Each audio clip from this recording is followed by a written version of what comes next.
Now Mastriani ready to go. Number 12 in white in the draw control circle for the Tar Heels. We mentioned the Baltimore-bound inclement weather. Scattered thunderstorms projected throughout the afternoon. That's why we moved it up 2.5 hours early.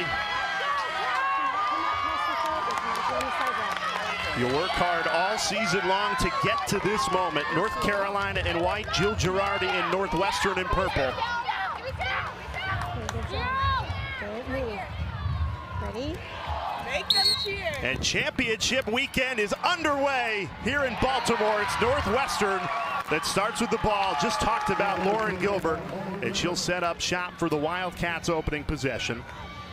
Northwestern coming off a convincing 15-4 win in the quarterfinal against Syracuse. And they come in extremely confident, playing their best lacrosse of the season at the right time. They're feeling really good. One of the things that they were concerned about last year was they didn't think they played loose. They've made a real concerted effort this year to come in, have fun, play loose. The term that Kelly Amante Hiller uses is this team is playing unburdened. So that's how they played versus Syracuse in that quarterfinal game. And no one expects them to win, but they expect themselves to win. And that's a huge mentality going into the Final Four weekend. An opportunity to throw the first punch in the semifinal, and they do. Jill Girardi stings the corner to open the scoring here in the national semifinals. You see the smiles. What a weight lifted off to get that first goal. Girardi, the senior, has really, she's played basically every position for this Northwestern team. Has turned into an offensive player after spending a lot of her career on the defensive end. Great take to cage with the left hand. Good movement offensively for this Northwestern team, and gets that shot off before the double team's able to completely collapse.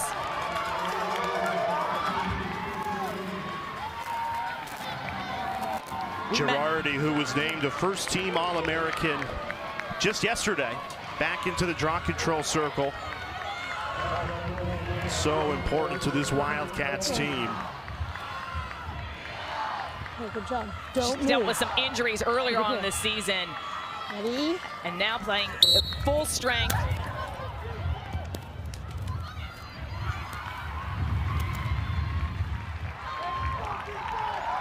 Now North Carolina, an opportunity to answer. Tar Heels, the number 2 team in the country in scoring, averaging more than 17 goals a game, held to just 8 in the quarterfinal against Stony Brook. Dana, how did the Tar Heels avoid another slow start offensively today?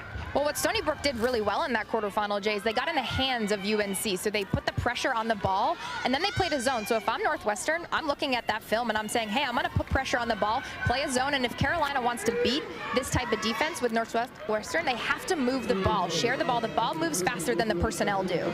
Mastriani on the run. Dana just said it. Northwestern getting on the hands of Mastriani to take the ball away. The Kelly Amante Hiller Wildcats head coach said, we want to throw the first punch. We want to be the aggressors. They've come out that way. That was an excellent back check by Brennan Dwyer. Love the pressure Northwestern putting on, and that's the mentality that they want, that aggressive mentality.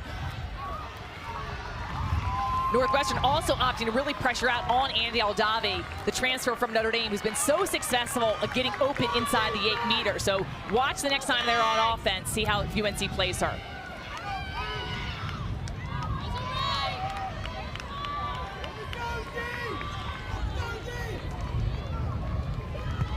These two teams met back on March 6th down in Chapel Hill. Northwestern lost that game 20-9. And we spoke to both coaches. They said you can't really read anything into that game. Too long ago, these two teams are totally different. And for Northwestern, they come in with that big chip on their shoulder to prove that they're that different team than the one that lost in March. And that loss that Northwestern had really opened a lot of conversations for that team. Lauren Gilbert really just expressed her frustration, thought that they didn't put a sustained effort out, that they weren't disciplined enough.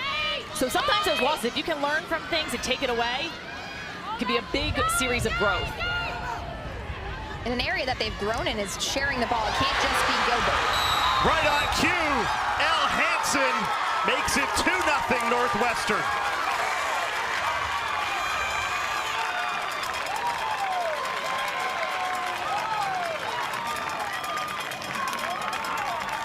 This started on the defensive end. Watch the excellent back check here. Dwyer, beautiful safe check.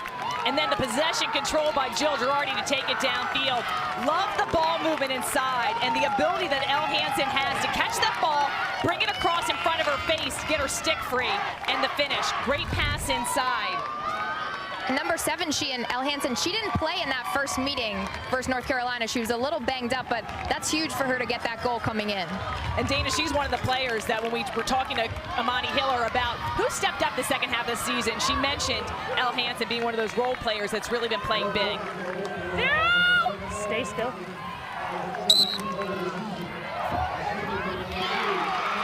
Gilbert comes up with another draw control win for Northwestern.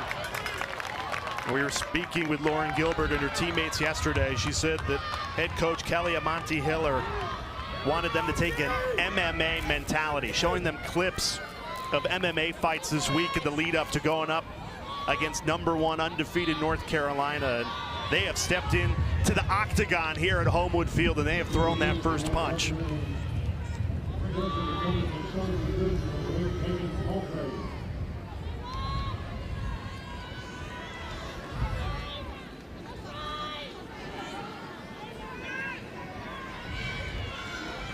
Erin Kuykendall eyeing up her options, decides to send it out to Dylan Amante.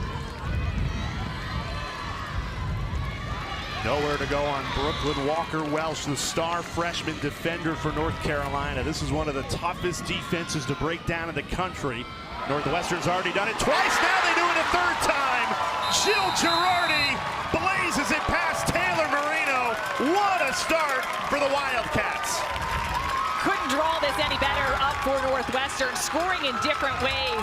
Love the off-ball movement for this Northwestern offense. The off-ball people are cutting through, they're drawing their defender and making her to slide. Look at the spacing that Jill Girardi has coming into the center of that 8-meter area. Great switch to the hands, increases her angles, and you can see the off-ball players. They're occupying the defender, getting them out of the way, which allows Girardi to go in and score. And you see how dangerous Northwestern can be. They won that possession off the draw so clean. Go down, they take their time on the offensive end. That's really scary if you're North Carolina. You have to possess the ball coming out of that draw circle because that's one of the best areas, the biggest strengths that Northwestern has. Kelly Amante Hiller in her 21st season at the helm of Northwestern. 9-time national champion, 7 as a coach, 2 as a player. She's just a winner. Where she loves it, so competitive. When you talk to her players, they talk about how that she breeds that in them. Could not have scripted a better start. 4.5 minutes into the first semifinal here in Baltimore. North Carolina yet to register a shot in this game. One of the best offenses in the country, #2 in scoring offense. You wonder if there's a hangover from that Stony Brook quarterfinal where they only scored 8 goals. And that was a time where their offense really struggled to get a rhythm. We saw some uncharacteristic turnovers. They had a hard time finding the cutters in the middle. Here's Ortega, spins back to her right. Save, Madison Doucette. Beautiful first stop for Doucette. We had a chance to talk to her yesterday and what it feels like to get that first save. And it is really a mental game. She was saving over 70% in that Syracuse game. So when you're coming into the Final Four and you're playing a sharpshooting team like North Carolina, that has to give her so much confidence. She told us yesterday how strong goalie world is with the rest of her teammates, and she's got a lot of hype back here on the defensive end. I thought it was also interesting. She's telling us that she's not big on scouting shooter. She just goes, plays her game.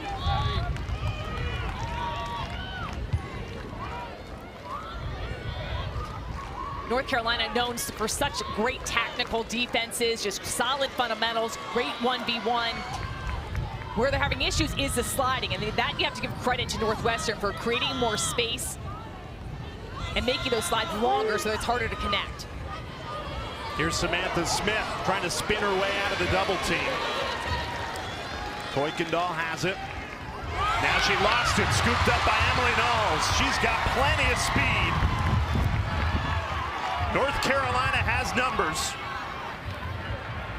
Ortega in attack mode, tried to pick out Knowles again, and the Tar Heels threw it away. Unbelievable takeaway for Knowles on the defensive end. I think that pass came a little bit too late. Knowles is a defender. She scored in the past. but I think that either needed to happen sooner or reset the offense. And very uncharacteristic from North Carolina with those turnovers. They had 18 against Stony Brook. Almost a transition call on the other end for Northwestern. And North Carolina's been in this position before this season. In the ACC semifinal, they went down 5-0 early to Notre Dame. Came back to win that game 14-13. Obviously, you don't want to start in a 3-goal hole, but this is a battle-tested group. They come in the #1 seed undefeated for a reason. Northwestern keeps the possession alive. Those 50-50 balls are so critical. They are huge. Got to make sure you get those ground balls cleanly, carry it out. I do like some of the adjustments that the UNC defense has made. We've seen some quicker slides, and they're causing it a little bit of trouble for the Northwestern ball handlers. Moreno makes her first save after letting 3 in. That'll settle down the 5th-year star goaltender. Look at those numbers. Most wins in goal in Tar Heels history, 68. Saving better than 50% on the season, one of the best goalies in the country. Her saves are so impressive. I really love her clearing game as well. Excellent job of finding the open person, placing the ball in the right spot.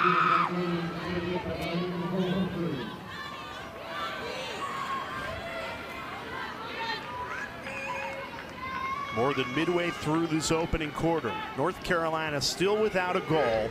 How do they find their offensive rhythm, Shan? Well, they just need to take care of the ball. So understand that Northwestern's going to put a lot of pressure on and look for those checks. And I think finding the open people inside the 8-meter is where they've had success all season. Great save. Doucette to the rescue again. Amazing save for Doucette. Love the play, though, for North Carolina. They've got to mix up the shooting. Doucette's made 2 stick-side saves, so when they get those feeds inside, take the extra second, move the goalie, find the open space in net. So adjustments to the shooting, but it's good that North Carolina's getting a couple shots off.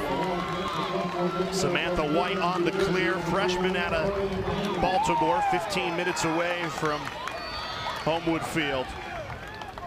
We saw a great picture of her. It's lost in cyberspace, but when she was a 6-year-old at the national championship game when it was held at Towson with her coach, Kelly Amante Hiller, as a young kid, maybe dreaming of coming here, and now she's living it out. Yeah, met in that 2010 championship weekend and now playing in a championship weekend for Northwestern. We were hoping it was on your phone, but it never came through. But awesome picture to see these, especially a lot of young girls out in the stands right now. Lauren Gilbert, the first team All-American, shows why. It's 4-0 Northwestern. Love seeing the stands packed. 3 different goal scorers for this Northwestern team. She gets her 75th goal on the season. Again, coming through the middle. Look as she drops her stick low, is able to generate some power. Excellent placement, non-stick side. Northwestern up 4-0. They came in the underdogs in this game, but how about the start for 4-seeded Northwestern? 4-0. Unbelievable start. Multiple different goal scorers, finding the open spaces, driving the cage, the passes inside. Lauren Gilbert gets a beautiful score to take the 4-0 lead. Yeah, Lauren Gilbert went from being Robin to Izzy Skane's Batman to now jumping in the driver's seat of the Batmobile, and Northwestern getting a terrific effort to start our championship weekend here at Homewood Field in Baltimore. Wildcats, 4 goals on just 6 shots, extremely efficient. Going up against the #1 seed, undefeated North Carolina. Could not have scripted a better start. Another draw control win. This time it's Dwyer who hauls it in.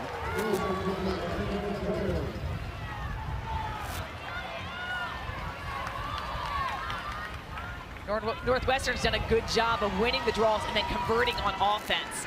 It's so important to get those possessions, but it's what you do with the ball and not turn it over. Northwestern been very effective. The #1 comment that came out of that huddle with Phil Barnes, who's the defensive coordinator, was communication. Move across the slides and the picks, but don't drop step, because when you drop step, you allow a player like Lauren Gilbert to penetrate the 8-meter. Here's Gilbert with it now, working against Emma Trenchard. First team All-American against first team All-American. Gilbert! How about the explosion? Lauren Gilbert, back-to-back goals. It's 5-0 Northwestern. By now, you've noticed Lauren Gilbert's speed. She is electric. We've seen her win draw controls, exploding off the circle. To see her change of direction is one of the best in the game. Excellent shiftiness. Love the separation. So North Carolina's got to get on her hands. She does a little stutter step, and the quick little movement gets her stick free, releases that. Her release is hard to track in your Taylor Moreno and cage. She drops her stick low. You're not sure where she's going to follow through with that.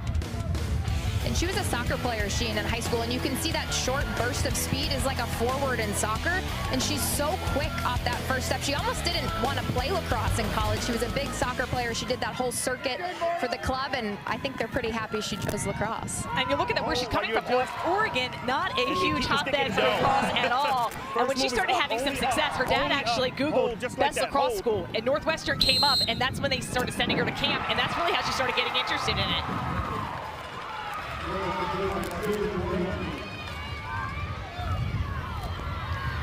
Gilbert with 2 goals in 50 seconds to extend this terrific start for Northwestern.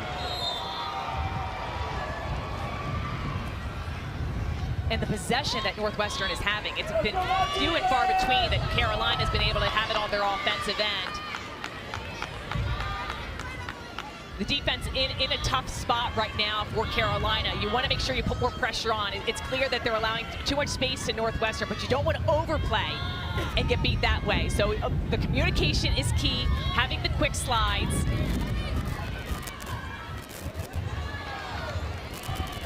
Nice double team. And yet Northwestern beats it. A 6-0 start. Who could have predicted this? Unbelievable. The different ways that Northwestern is scoring is super impressive. Amante, Leah Holmes actually with the score. It looked like she was going to be shut down. Amante with the feed inside to Holmes. A great initial play, and then that topside slide, a bit too late. The roll dodge here. And almost, it looks like Moreno was screened. You see the sideline. What's the vibe down there, Dana? The sideline celebrations on the Northwestern end are out of control. We've got every player. Some aren't even suited up. We got the manager involved in all the cheers. They're fired up. I mean, the meeting in March when they played UNC was completely different than the start in this game, and that's huge. They lost that game 20-9. This is the same 2 teams of the same season. I know a lot of time has passed, but what a start for Northwestern. They have North Carolina completely on the back heel. This is the largest deficit that North Carolina's been all season long. The 5-0 one against Notre Dame in the AC semis was the largest before this game. So unfamiliar territory for Carolina. The good news is they've been tested at games throughout the seasons. They've been able to battle back. Now they just need to let it go one by one and try to get some rhythm on their offensive end. They've barely had the ball in this first quarter. They've gotten 2 shots. Madison Doucette saved them both comfortably. Here's Jamie Ortega. Trying to pick out Scotty Rose Brownie. Another turnover. We haven't seen any 8-meters yet in this game. And that's a bit interesting that you hear a lot of whistles. So Carolina's struggling with some feeds inside. Maybe they need to take the cage hard, get some one-on-ones, try to draw the foul, try to get a good shot. They've got 2 shots and 3 turnovers on their just 5 offensive possessions for Carolina.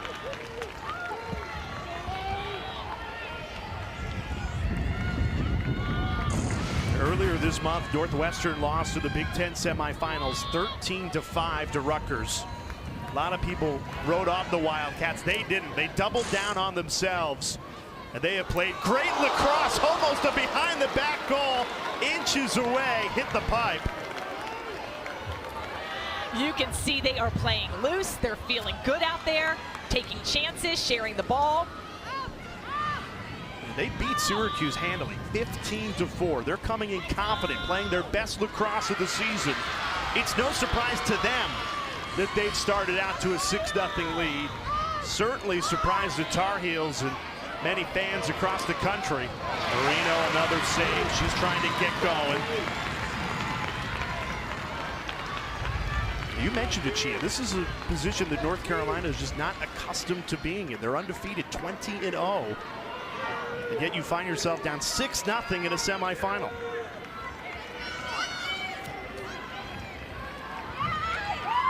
So much of this year for Carolina being undefeated has been about that semifinal loss last year when their season ended early after they were undefeated in the regular season.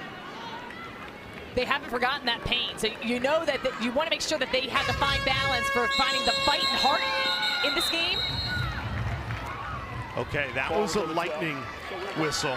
Lightning within 8 miles. We knew this could be the case, as bad weather is Baltimore bound. So with that horn blowing, that means we will have a 30-minute stoppage in play. All the players, all the spectators will have to clear out of Homewood Field.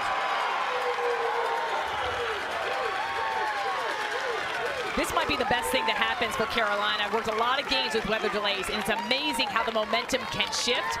So both teams are going to need to make sure over the next 30 minutes that they keep in game-ready mode, they stay loose, but a perfect time for Carolina to reset.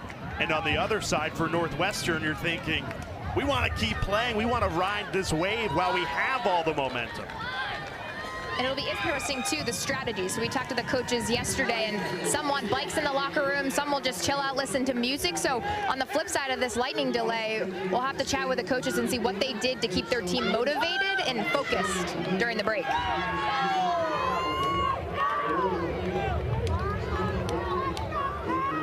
So every lightning strike within 8 miles from now on will reset the 30-minute clock. So we'll try and bring you this game as soon as we can, but the radar in full transparency does not look that good this afternoon. That's why we tried to move the games up to try and get as much lacrosse in as we could. So as it stands, the lightning delay has begun. Northwestern a 6-0 lead. We'll try and keep you posted here in Baltimore, but we welcome you back to Baltimore after a 90-minute weather delay for lightning in the area. Jay Alter, Sheehan Stanward, Birch, Dana Boyle back with you. Both teams back onto the field. #1 North Carolina, their undefeated season in serious jeopardy right now. Northwestern shot out of the cannon to start this game. You said it, they were on fire, winning possessions. They dominated on their offensive end. Joe Girardi with the score that feeds inside. Holmes with a goal there. Another take, and Lauren Gilbert puts them on top even more, padding that lead. They were finding the seams. Everything seemed to be clicking for this Northwestern team, while UNC is facing its largest deficit of the entire season, down 6 goals. Kelly Amante Hiller's team had all the momentum, and then the lightning strikes totally changes the atmosphere here in Baltimore. 90 minutes in the locker rooms. What's going through a player's head during that stoppage? I think it was a huge for UNC to have this break. So the lightning delays and weather can really cause the momentum to have to shift. I think UNC, they had to probably have some tough conversations. Only 2 shots in that first quarter. And Northwestern has to figure out a way that they can sustain the momentum, keep the energy up, and pick up where they left off. Dana, what was the mood in the North Carolina locker room during the stoppage?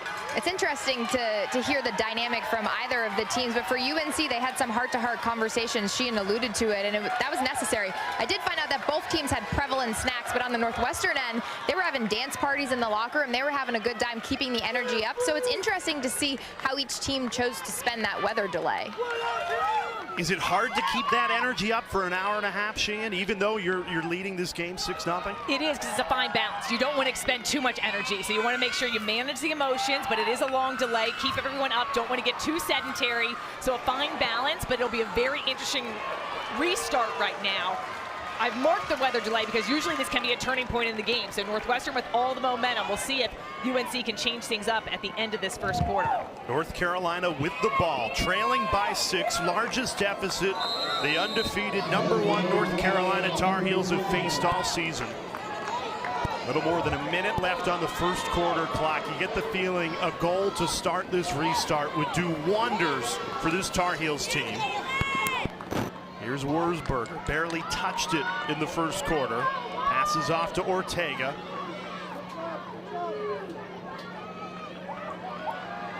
Andy Aldave. Quick passing, poked away. That was the right feed inside by Sam Gyersbach.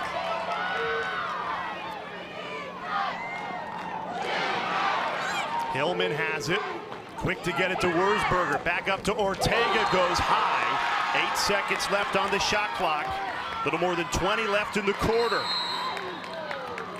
You see a foul inside the 8 meter. So this will set up our first free position shot of the game.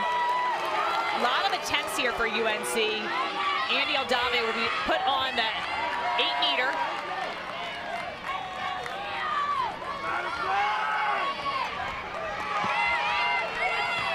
North Carolina had 2 shots on goal, both saved by Doucette in this first quarter. Aldave, the transfer from Notre Dame, steps in, another save! Doucette's, all their saves have been right to her stick side.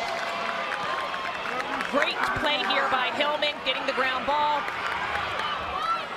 Ortega has 4 seconds, fires it in, and Doucette keeps it out. A statement made by this Northwestern defense. North Carolina, a scoreless first quarter, even after the long lightning delay. They had plenty of opportunities, some feeds inside, this 8 meter shot.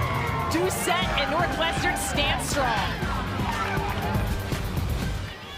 In our first semifinal between Northwestern and North Carolina, it's the 4-seeded Wildcats with such a strong start, 6-0 lead.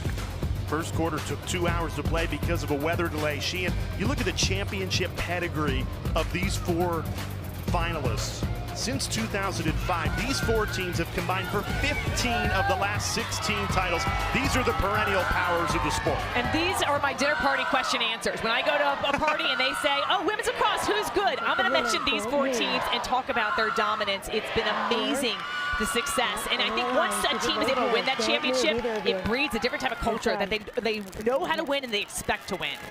Ready?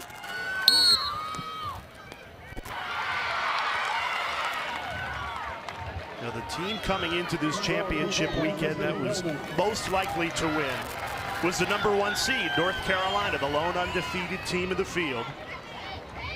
They've been to 10 of the last 13 Final Fours. They've only come home with the trophy twice. They've lost the last 3 times they were in this national semifinal. And now they find themselves at a 6-0 hole. How do they dig out of it? I'm sure that's a lot that was going through their head. We had the 90-minute weather delay. Mastriani has space, rings it off the pipe, inches away from the Tar Heels' first goal. Brownie's going to draw the foul there. So they've been in this position before. They need to have the confidence. This is a huge break. Yellow card being awarded. Northwestern's going to be down player. Kendall Harpern will be out for up to 2 minutes. It is releasable on a score. And that's being awarded for a check to the head.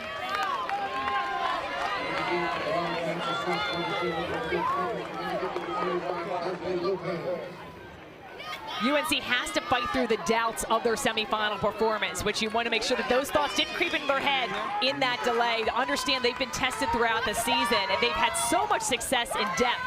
Brownie, one of their best players on the 8 meter. Brownie decides to go to goal. North Carolina there to back it up. They are woman up for the next minute and 50 seconds.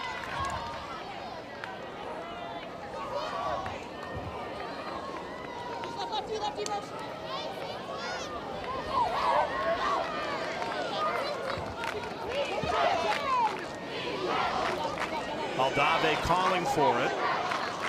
Instead, they go behind the cage to Wurzburger. Brownie cutting in, somehow kept out. Not going to get a better look than that one for Scotty Rose Brownie.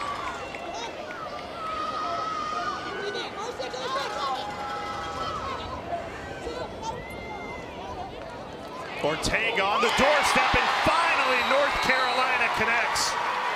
Jamie Ortega cashing in on the woman up opportunity.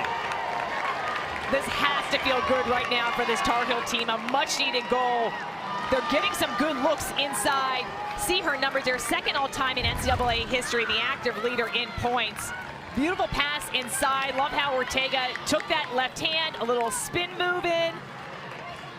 Gets her stick nice and free and slips that one past Doucette. Beautiful feed by Geiersbach to the inside.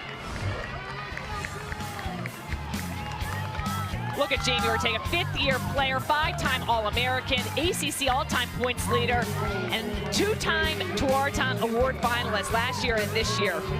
And that goal feels especially good, Sheehan, because she didn't have a score in that Stony Brook game. She did a lot of good things on the field in the ride, but to have her score that goal, I know feels good and definitely a confidence boost.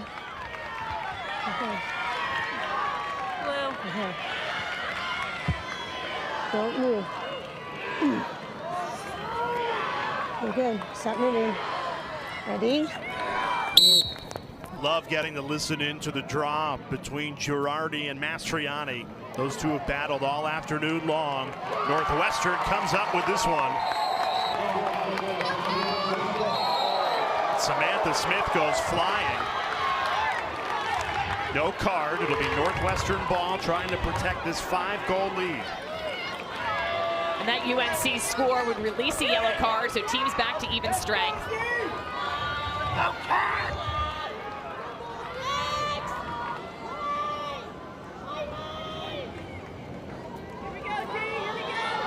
But what Northwestern did so well on their offensive end in that first quarter was a lot of off-ball movement, driving hard, shooting before the defense collapsed.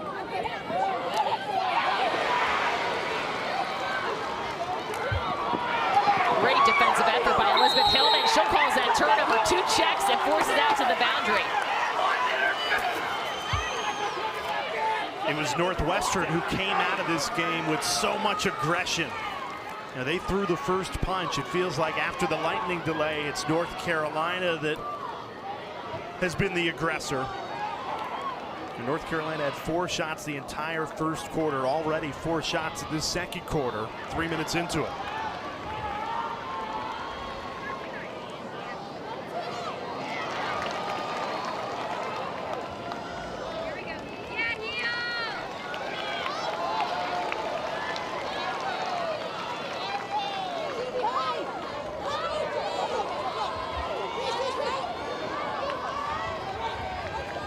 North Carolina's lone goal did come against woman down defense from Northwestern, so they've yet to score even strength. Trying to find back-to-back goals as they dig out of a 6-goal deficit. Mastriani breaks through.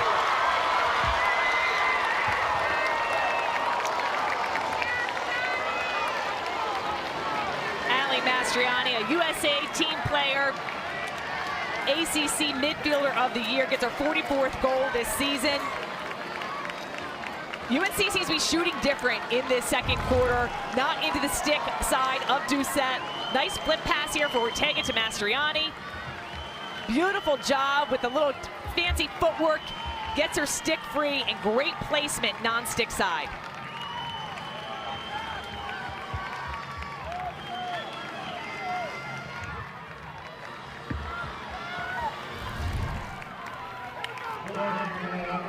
And that possession was really set up by Elizabeth Hillman for UNC. Down on the defensive end, coming up with the caused turnover.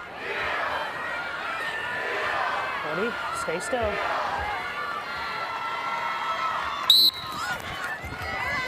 Olivia Dirks in the draw control circle for the first time today.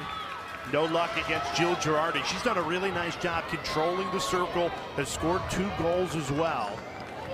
Northwestern still with the 4-goal lead, but remember, it was 6-0 before that 90-minute lightning delay. It's North Carolina who's come out of it on the front foot. Carolina being held scoreless for the first 16 minutes of this game. Do you get the sense that Northwestern's not being as aggressive offensively? Looks like a lot of standing still, whereas they were shot out of a can, and Girardi goes to work, almost shoveled it in. was a good take by her and great backup to get possession again. It does seem like Northwestern's operating at a slower pace right now. A little bit more deliberate. Love to see them challenge and open things up. I like the isolations and spaces that they're creating. You can see it. They're getting out pretty wide. And that time it'll cause a shooting space call. For Dylan Amante, the niece of 21. Northwestern's head coach, Kelly Amante Hiller.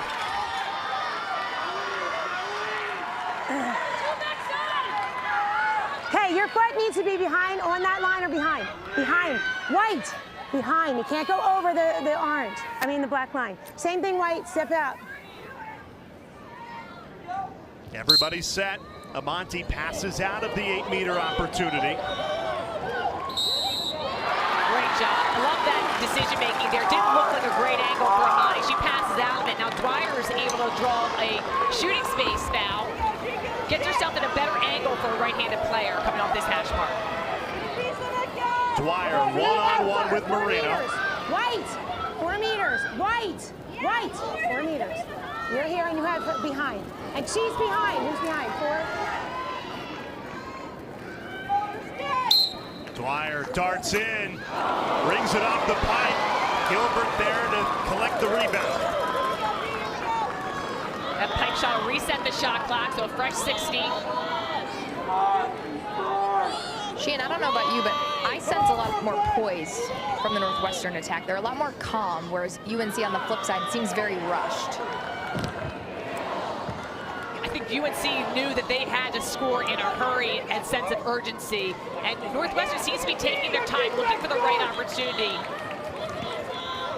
And you got to imagine that it looks like UNC has stepped up their defensive pressure as well, so not finding as many holes as they did that first quarter. Great pickup for Scotty Rose Browning. Fed ahead, Emily Knowles, plenty of pace. North Carolina has numbers. Off to Ortega, the extra pass. Wurzburger couldn't squeeze it home. Beautiful passing sequence. Thought Knowles could have hit Ortega earlier in that play. But great setup for Wurzburger and better save for Doucette. It almost looked like Emily Knowles was going to take it to cage herself, and she was a pure scorer in high school, so I was a little surprised she pulled it out, but ultimately the best decision with the time on the shot clock.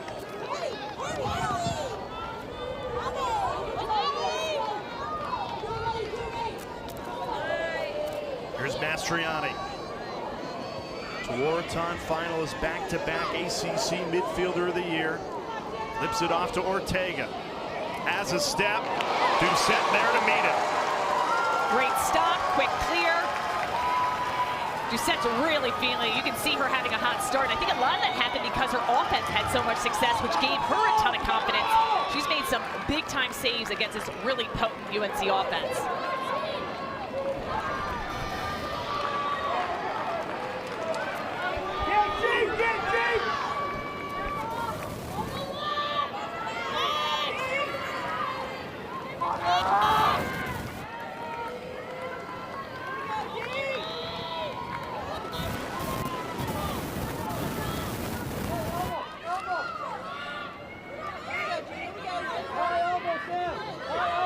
Midway through the shot clock, Northwestern being very patient after a very aggressive, fast-paced start.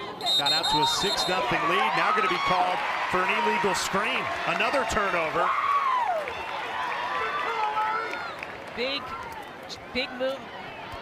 moment right now for UNC. I think part of the thing that Northwestern is doing, they built that big lead and now just trying to work possession, work the clock in their favor by taking some time off the clock in those possessions.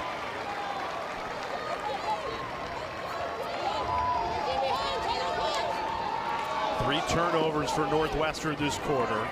They have not scored since the 3:49 mark in the first quarter before the 90-minute lightning delay.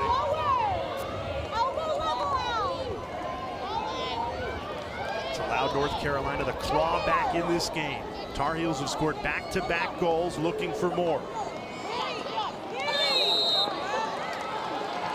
Call Northwestern for a push on the body. Go to the dot. They'll position them onto what's called the dot, this black dot that's behind the goal.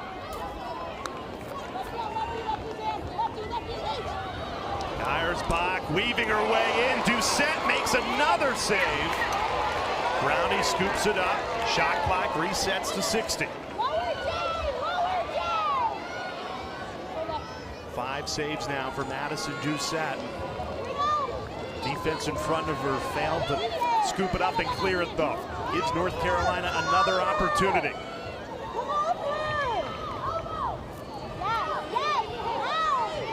Mastriani in attack mode, fighting through traffic, tried to muscle in, called for a charge. Big win for the Northwestern defense. UNC's gotten a lot of calls on their defensive end.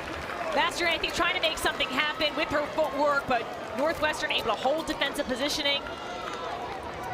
And I think that's the right call. I know the charge has been controversial in women's lacrosse, but you know, she did charge in there, and it's a little bit different than basketball where you don't have to have your feet set, you just have to have defensive positioning. So good call by the officials, but I know UNC isn't happy about that. Yeah, totally the right call. She was barging in there. There was quite a sea of defenders in there with positioning. Is that a case of just trying to do too much? I think sometimes she's able to get free. There just happen to be so many purple defenders inside, and I don't even think she could get turned around. So it's you need to be able to dodge hard, and sometimes you're going to get called for the charge call, so just not to let it affect you on the next play.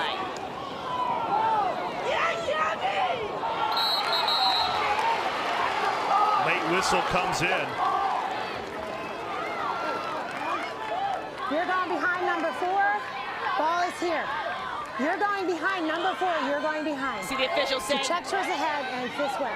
Great detail that we're able to pick up here. Whoever makes the foul is the person that goes 4 meters behind. Hold on. Hey, your foot needs to be behind. You're behind. Right there. Quick. This is not a great angle for Carly Mahoney. Mel Hansen will reset for the Wildcats.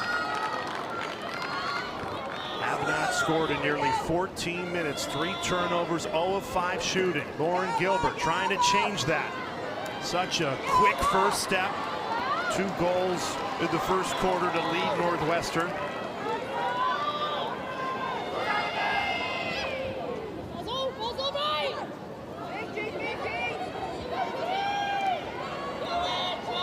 Gilbert splits 2 defenders, bounces it home. What a goal! Lauren Gilbert. That's a hat trick for her. And Northwestern back in front by 5. Unbelievable dodge for Lauren Gilbert. Love how she didn't force it when she was up top a few passes before this. Beautiful protection of the stick. She gets to the center of the field and scores. Northwestern up 7-2. Welcome back to Homewood Field. Northwestern's got the lead, and the big reason why is Lauren Gilbert. Take a look here. She's circled. Erin Corky, now number 2, at the bottom of your screen, cuts through, causes the defense to hesitate for 1 second, and all Lauren Gilbert needs is just 1 second of room, 1 step on her defender, and she will score. You give it an inch, and she will take a mile. Such a great first step. And you look at her numbers by the season. Unbelievable explosion in her offense, her efficiency. She's excellent from the 8 meters. She's over 50%. Stepped into a huge role this year with the injury to Izzy Skane, and she's really led by example. I love the crossover between sports. So she was a huge soccer player, and you see a lot of that quick speed that you would see on a soccer field in a forward. It's amazing how she's able to translate that to the lacrosse field, and she was a big soccer player. She did that club circuit, and it's great to see that being used on the field. She's so quick. It's so hard to keep up with that first step. It runs end to end, just relentless, has so much energy and stamina. Gilbert's 3rd goal of the game, but it's the first goal for Northwestern in 14 minutes. As North Carolina had begun to battle back, the Wildcats regain control. Gilbert again, all eyes on number 1 in purple.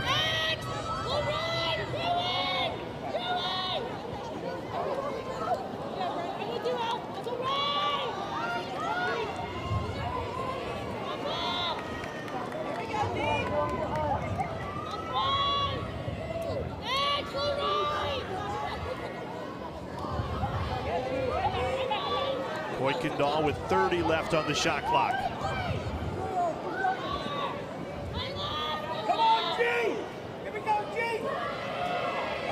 UNC's defense is doing a really good job playing on-ball defense and just really eliminating the pass inside.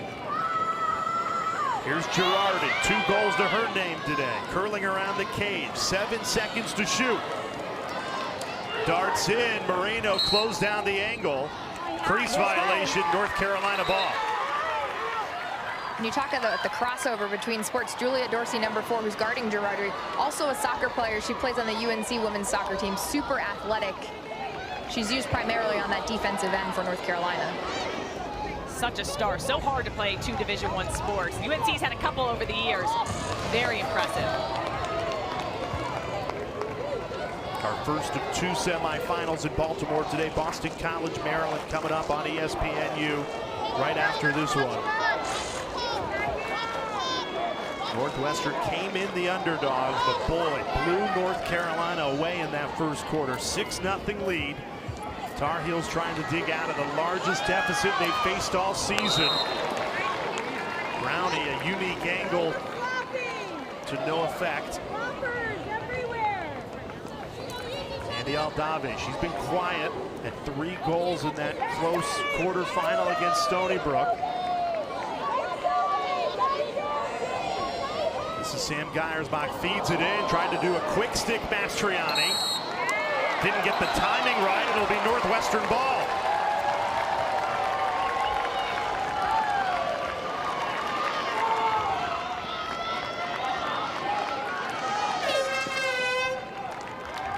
Timeout Northwestern. The great usage of the timeout here for Northwestern. 81 seconds left on the shot clock, 1:45 to go. Set this last play to end the quarter up.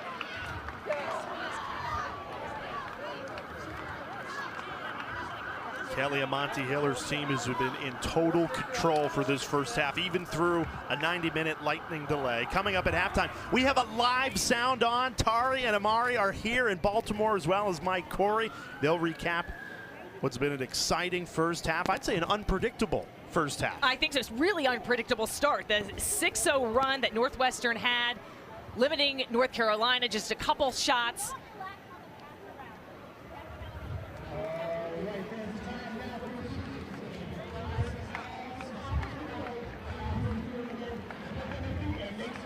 Dana, you were in that Northwestern huddle. Has to be feeling pretty good. I think it's so interesting that coaches' philosophy and their mentality. So Northwestern, they're up by 5 goals, and Kelly Amante Hiller said, don't relax on the pass around, because North Carolina is trying to jump that passing lane. So although they do have a lead, they have to stay in the game and sort of stay intense to not make any mental errors that could potentially lead to a turnover. I think really smart, just stay on their toes, stay aggressive, both ends of the field. And understand that UNC is trying to make a play. And I think the UNC defense has really, after that weather delay, they've come in, they've locked things up, played a lot tighter. You know, it's funny, you talk about Kelly Amante Hiller and this Northwestern program. How could you use the word surprise with what they've done? 7 national championships, but the last one was 10 years ago in 2012.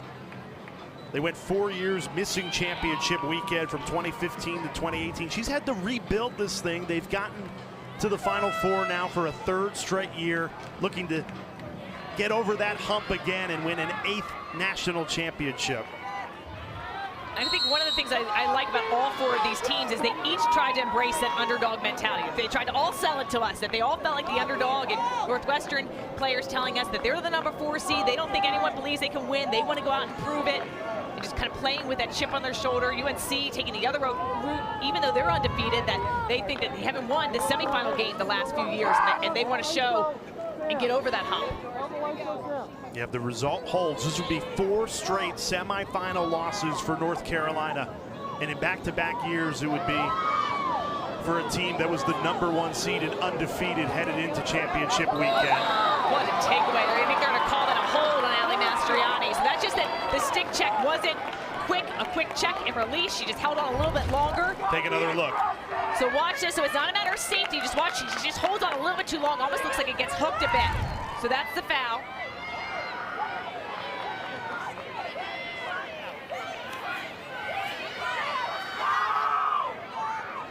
Free position for Samantha Smith. Rears back and fires to the back of the net.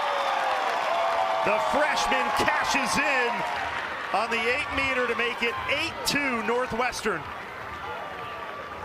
Great take and score.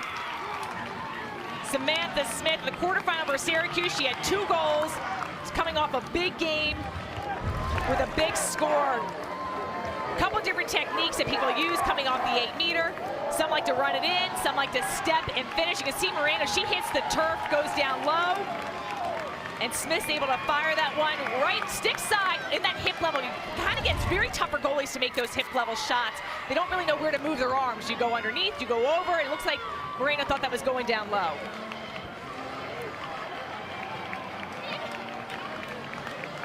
Everybody was wondering during that 90-minute lightning delay, how would that affect the rest of the game? Would it shift momentum?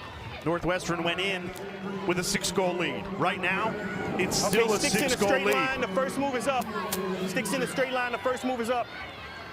I'm gonna hit the wrong end and I'm gonna hold while you get your sticks in a straight line. I did behind the plastic of her head. Hold, straight line.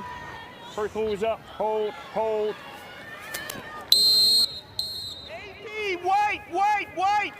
So that AP alternate possession, so that'll go North Carolina's way.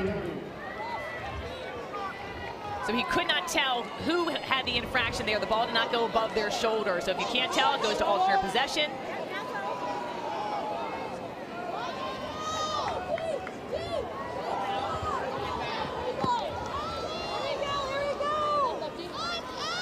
After North Carolina scored back-to-back goals, Northwestern answers with 2 goals of their own. Can the Tar Heels find one right before halftime? Mastriani on the move. No angle. Top-seeded Tar Heels scoreless for more than 10 minutes. Mastriani rings it off the top of the pipe. Northwestern ball.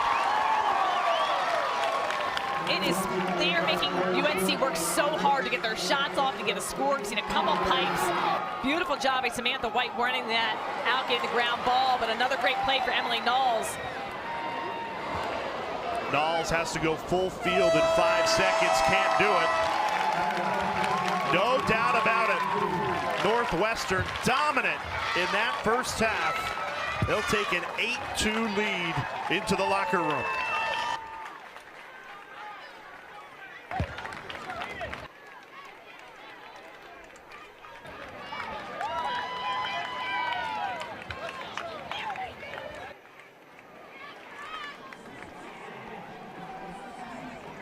It's good to see how both teams responded after that 90-minute weather delay. UNC finally being able to get on the board. Let's go down to Dana with Kelly Amante Hiller. Coach, you described your team as unburdened coming into this national semifinal. What sort of play did you see offensively that attributes to that word? Yeah, I think that, we wanted to just come into this game fearless, really focusing in on ourselves. We feel like if we're the best version of ourselves, we can compete with these guys, and I think we came in strong. Now we need to just do the same second half. So defensively, to hold Carolina to that low of a goal production in the second half, what do you need to store up defensively? I think just keep doing what we're doing. I mean, obviously they have a lot of weapons. They're going to come hard at us. We know that, they're a tremendous team, and we need to just keep doing what we're doing. Thanks for the time, Coach. All right, thank you. Jay? Go Cats. Kelly Amante Hiller's team came in as the underdogs. An 8-2 lead. On the other side, you'll be with Tari and Amari and Mike Thorpe. 4 perennial powers here in Baltimore. I'm losing my breath here. Too much of a quick halftime. I don't know how Dana's feeling. She had to film the halftime show.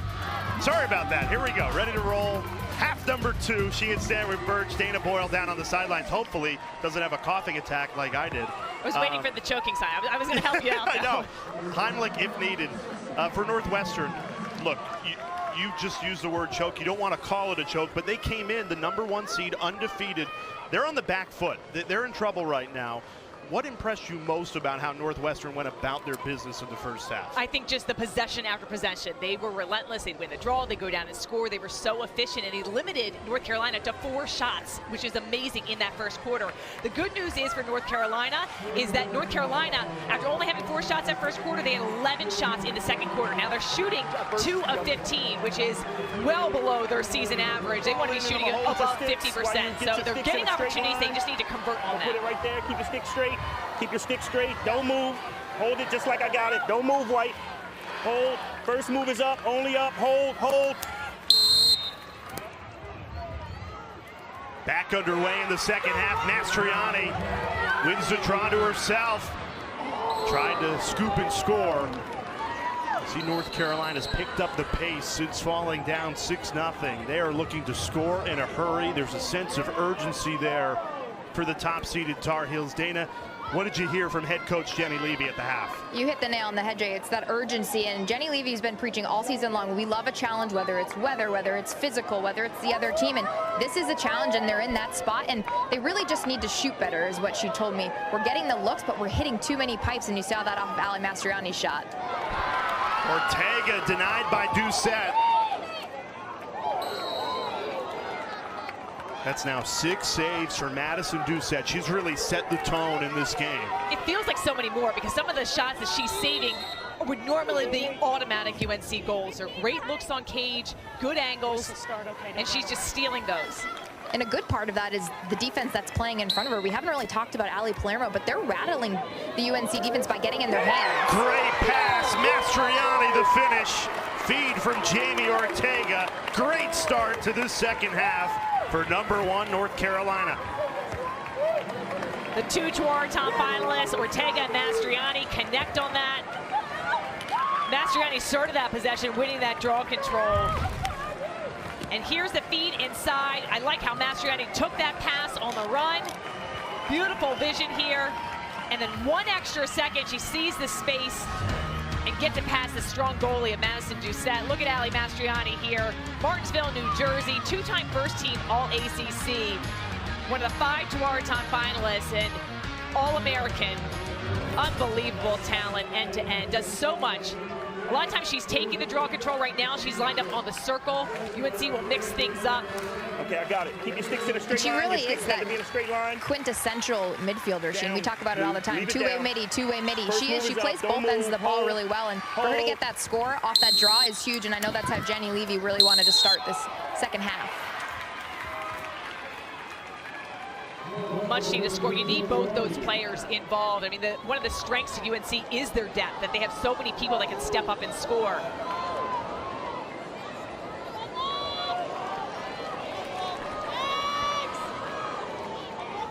Offensively, it's been changing tempos for Northwestern. They started this game shot out of a cannon, back-to-back-to-back goals, 6 of them to start the game.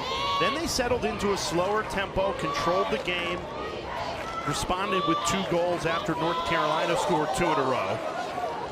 Here's Lauren Gilbert at a first-half hat trick and scores that one on the run. First-team All-American Lauren Gilbert showing why. You give her 1 step and she will score. Unbelievable explosion of speed, and her ability to get to the center of the field, it increases her angle. She can shoot from pretty much no angle as well, but look at this great look here. A beautiful first step. She drops her stick low. She doesn't play super tight. She lets her stick get down low. Great extension of the arms, and look at the placement right at the kneecap of Moreno. Beautiful finish. And she was producing last year, Sheehan, for this Northwestern squad, but she is on a whole nother level, and we got to talk to her this week, and she said you can either choose to be confident or you can choose to be doubtful, and she is playing with so much confidence in this semifinal. I love that. A lot of these teams now are big into mindfulness, the reset button, how they get their mental minds prepared for the games. They're so physically fit. But really, when things go bad, how do you reset? How do you challenge yourself? And I love that saying from Lauren Gilbert. Choose confidence, or you can choose to be doubtful. Which one do you want to be? Stay. Right here. Good job, don't move. Ready? Come on this way. Yep. After the Mastriani goal, Northwestern goes and answers in just 42 seconds. Feels like every time North Carolina is starting to find semblance of momentum in this game, Northwestern, a quick response. I think that's smart, the way they've changed things on their offensive end, just to set up. So it seems like they take off about 20, 25 seconds on the shot clock, then they look to go to goal.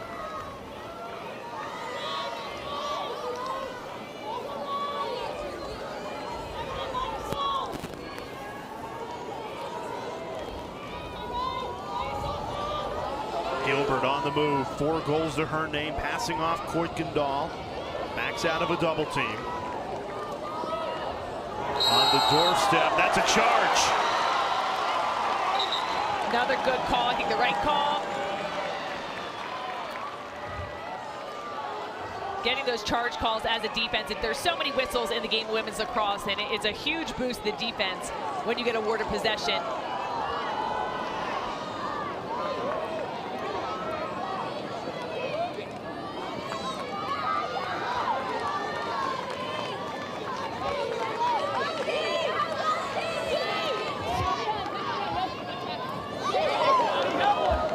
Browning inches away again. That's the 4th pipe that North Carolina has hit today.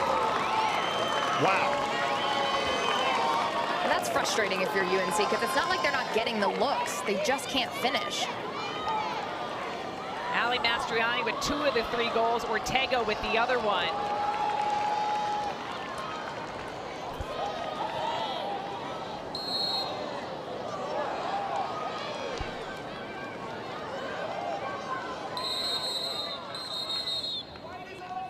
White is offside. We welcome those who just finished watching some postseason softball.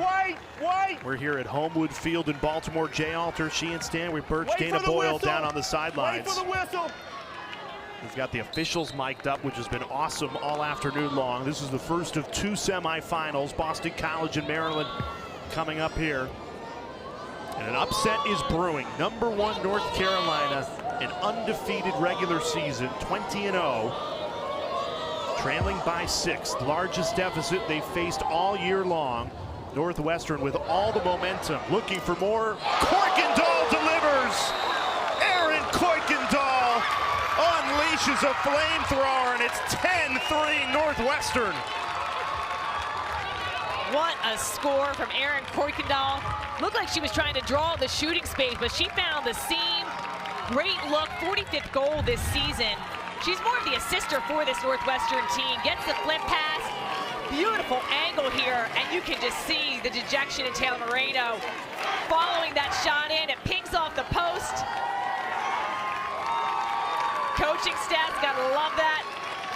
Fists in the air. And this is when you see a lot of players shine. Sheehan, you mentioned it, Aaron Kuykendall, primary playmaker most of the season, but she has the 2nd highest total of assists since 2010. Shelby Frederick holds that record. She's also on staff. So to have someone like Aaron Kuykendall come in during the semifinals and kind of transition that role and now be a goal scorer, that just helps elevate your team. And this Northwestern team, they're not giving up.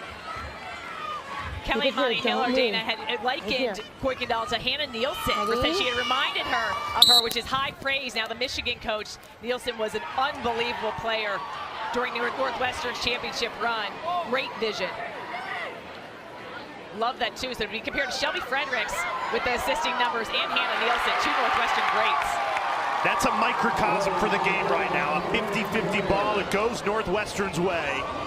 Gilbert takes it all the way and puts it in the back of the net. Lauren Gilbert with her 5th goal, and it's all Northwestern here in Baltimore. What a beautiful opportunity, an unsettled situation.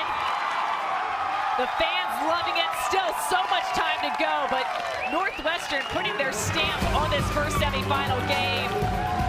Beautiful pickup, Brennan Dwyer with the scoop, and Lauren Gilbert is off to the races.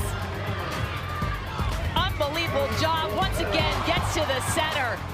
The number 4 seed is up by 8 goals on the number 1 target. Northwestern right now in the driver's seat, 11-3 lead, and that is Herb.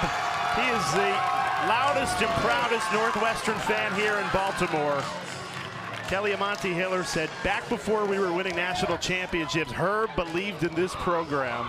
7 national championships later, he's at every game, longtime Northwestern fan, or he was at every game before this past season. He moved to Colorado, so hasn't gotten to many this year, but told the team and Amante Hiller, I've already booked my trip to Baltimore. I'll see you championship weekend in the Final Four. This is when Northwestern was struggling a little bit in the regular season. He continued to believe in them. And so Kelly Amante Hiller said, we're going to have the Herb Award starting on April 26th. every day a different player has gotten the Herb Award for belief and spirit. Who's been the best teammate of the day? The energy. They had a cutout back from the COVID days, but in the stands they were selling those cutouts, and big picture of Herb on the sideline yesterday in practice. Amazing. I had a chance to talk with him in the hotel. We're all staying in the same hotel, and he gave a full scouting report of UNC. Outside, he was testing the weather, and I don't know if you guys could hear it, but there's a lot of Purple fans in the stands, and they were just screaming, chanting, started to chant Herb coming out of that, coming out of the halftime. So he's a big point of emphasis for this team and gives them a lot of juice coming into these games. Well, every team tries to find a rallying cry, and that's a unique one. You don't hear that all too often. A man in his mid-80s spurring on a postseason run, but he has done that for this Northwestern team.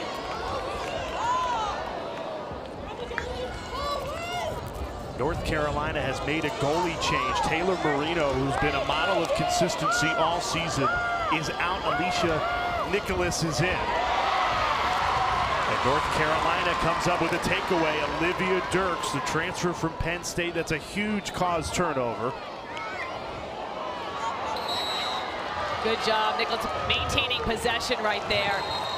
Taylor Moreno rarely goes out of games, even when UNC has been up by quite a few scores this entire season. Nicholas comes in just playing 94 minutes, just played in 7 games this season. So sometimes you take that goalie change, and you can see Taylor Moreno was one of the first ones just to go congratulate Nicholas coming out. You need to see what the shooters are doing from the sideline. So to re-spark the defense, get your current starter a break and reset. And you're not just pulling an average goalie in this spot if you're Jenny Levy. You're putting Taylor Moreno on the bench with your season on the line. You know, model of consistency, the winningest goalkeeper in the history of the Tar Heels program. But you need to spark right now for UNC. Down 8 goals, so I think it's a smart move to do it sooner rather than later. Take her out. Now, really, the key right now for North Carolina is they got to shoot better. 3 goals on 20 shots. So it's not necessarily all the criticism goes to Moreno by any means, but does this spark your entire team? Now you have a new goalie coming in. You want to make sure you protect them. Causes the defense to play maybe a little bit tighter is the hope, and then the offense, they need to start responding.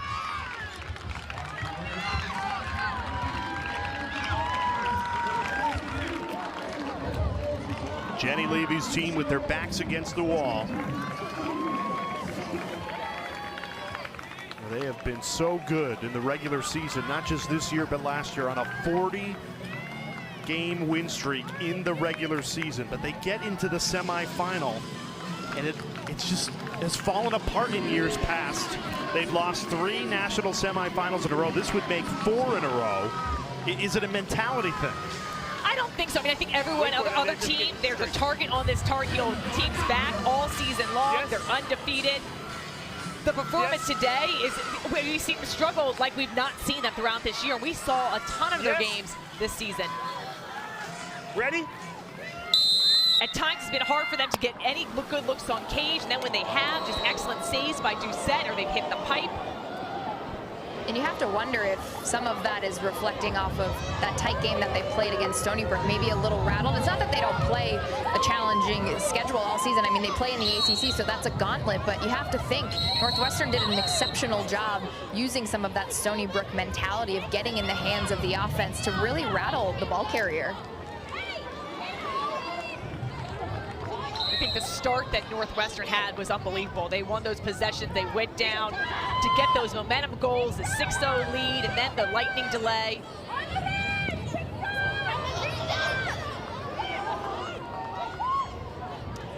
Good ball movement for UNC.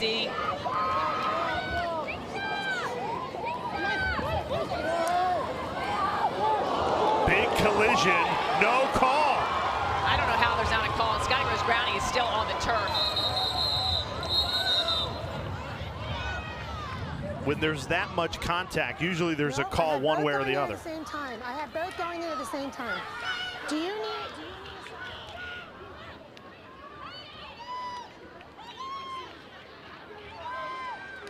The officials saying that both players collided at the same time.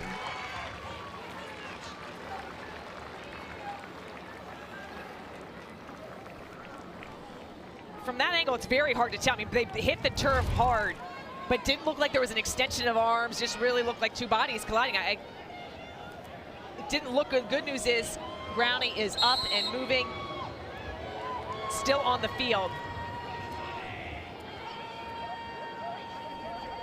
I didn't see anything flagrant in that play. The largest deficit North Carolina's faced all season was 6. Now they're down 8. Oh, we're gonna see a yellow card now. Caitlin Wurzberger is gonna be sidelined for a check across the body into the, it looks like their official pointing to the stomach area. And you have to wonder, Sheehan, is that a frustration foul? I know Jenny Levy does not like when her attackers get yellow cards. You just have to ride hard, but as soon as you have a stick in the neck or body area, so I'm curious, do you think that was a frustration foul given the deficit? We just looked at the replay right there, and Wurzberger reached around and did kind of a wrap check into the belly area, but it hit the body, which you're not able to do. So I don't think it was a frustration. I think she was trying to get the stick, and if it hits the stick, it would have been no call, kept on going. But because it just hit the body, I think that's why they're sidelining her. Back-to-back calls that North Carolina fans cannot be happy with. This puts Northwestern woman up, leading by 8. Again, these two played in the regular season all the way back in early March. North Carolina won that game 20-9. That's a 19-goal swing. You go from winning by 11 to now trailing by 8.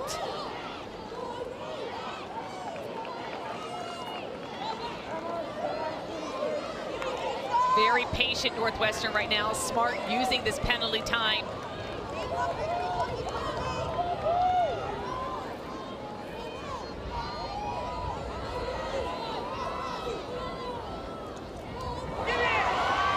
Tipped ball, but recovered by Northwestern. Here's Jill Girardi. 25 seconds left on the shot clock. Feed inside, Hansen off the top of the cage. It'll be interesting to see how aggressive the Tar Heels are. A woman down. Backs against the wall. Mastriani off to Ortega, trying to spin her hands free through the double team. North Carolina cashes in. A woman down goal for Scotty Rose Growney. Maybe that's the shot in the arm North Carolina's needed. Beautiful sequence there. Love Emily Knoll starting that from the defensive end. They had to attack the cage. There's no time to waste right now. Grounding after going down hard, rebounds with a great score. Love the passing here, not forcing it. They still waited for the right opportunity.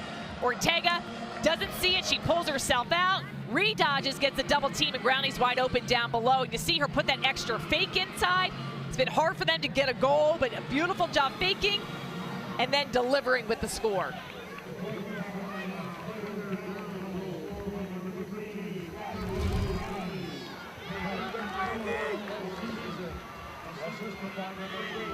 Look at Scotty Rose Growney from Pennsylvania, two-time U.S. high school All-American, 18 career goals coming in this NCAA tournament.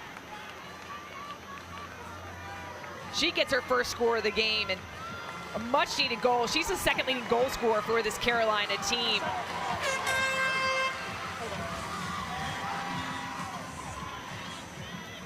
The depth of this UNC offense is what we're not seeing and what we've seen on display all season long when they're assisting so well, multiple different goal scorers. Still plenty of time. We're going to see a stick check right here. And this is going to be on Brennan Dwyer, number 33 in purple. So this is a technique that you see when teams need possession. This is about, if this stick is illegal, then North Carolina will get possession of the ball. Let's listen in. There's a checklist here they'll go through. This is legal? That's legal. Okay. Go ahead. All right. You do the positive depth drop and roll scoop. Yep. Examine the head and the stringing. Yep. Okay. You have to back away. Oh, sorry. No gaps larger than 1.5 inches. No gaps, larger than 1.5 inches. Yeah, we can take the golf ball out. I'll do that next. Okay. Measure the length, 90 by 1/10. The ruler is out. Inside width. tape measure. They got to have it all out. They're measuring, just making sure that nothing's illegal with the stringing of the stick if it's pinched. And a lot of times you'll do this on a draw, a person that's taking the draw. And this isn't solely measuring the pocket. So when we see these stick checks done after a goal is scored, that's purely on the pocket if it's illegal. And this stick check is good. And actually, it was not on Brendan Dreyer. It was on number 6, Allie Berkery. And so her stick check is good. There's nothing feeling. There's a little bit of panic while you'll wait to figure out if your stick check is illegal or not. And if this was found illegal, that would have been a non-releasable yellow card for 2 minutes. So that would have been a big swing in momentum. So that's the chance that North Carolina was looking for. So because North Carolina loses the challenge, it's Northwestern possession. Seems like an odd time to do it, Sheehan. You just scored a goal. You're trying to get some momentum.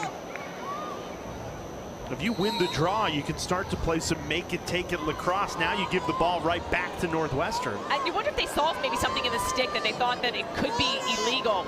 But a 2 minutes non-releasable could be a huge swing of events.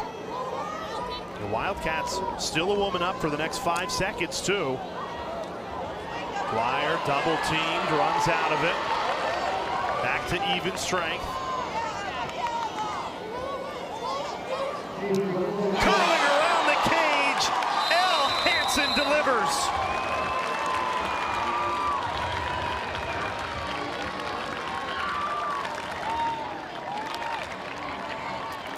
We haven't seen a lot of the offense being generated from behind the cage.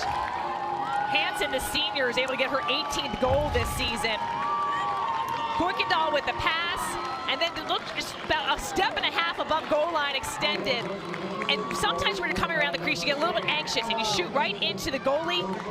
She moves that off to the right-hand pipe. And you can just see the reaction in Jenny Levy's face. And remember, Sheehan, when we called that Northwestern UNC game earlier in the year, number 7, Elle Hansen, she didn't play. And she is certainly making a statement. And we're seeing the depth that Northwestern has, and we're not seeing that we typically do on the UNC side. So credit Elle Hansen. That's a big score. You can see the defeat on Jenny's face on that play. Up first, only up, hold, hold, hold. Taylor Moreno still on the sideline, North Carolina's starting goalkeeper. Gilbert again, the first to the ground ball off the draw control. She just has so much speed, uses it in so many ways, has scored 5 goals today, 3 draw control wins as well, of Northwestern's 13. How about the Wildcats' response? Last 2 North Carolina goals, they've responded in 42 seconds and 37 seconds respectively. Unbelievable. And, you know, this is when you look at a team's resume and what they've done. And Kelly and Monty Hill are telling us that they were humbled by the Maryland loss this year late in the season and the Rutgers loss in the Big Ten tournament. And it really caused them to do a little bit of soul searching. And they are a different team. And she's told Dana and us all season long, or in this postseason, that they're coming in with their heads held high and they feel ready and loose. How do you go from a team that loses in the Big Ten semifinal to Rutgers, a team that lost in the second round of the NCAA tournament by 8, not by 1, by 8, to now beating an undefeated North Carolina team by 8? I think you realize that the game is precious. One game you lose now at this postseason, you go home. And they understand what's on the line. They've been in this Final Four before. And sometimes those losses, they can motivate you. I will say that Rutgers has gotten significantly better over the year. Melissa Lehman's the head coach of that program. They've done an incredible job. It's just her real first year, not in a COVID year. But for Rutgers to come out and beat Northwestern, and then Northwestern to respond in the way that they did, they are playing with some pride. I know doing the selection show, we felt like those top 3 seeds had separated themselves with the body of work over the course of the regular season. North Carolina, Maryland, Boston College. I don't think a lot of people gave Northwestern a real shot to bring home the trophy, but they did. You know, talking to the players and coaches this week, they came to win. They truly believed that, and they have executed on that so far this afternoon.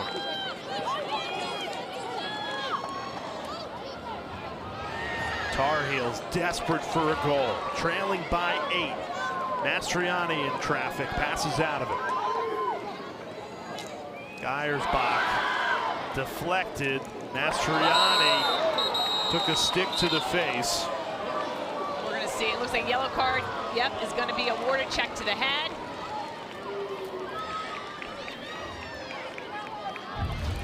Take a look.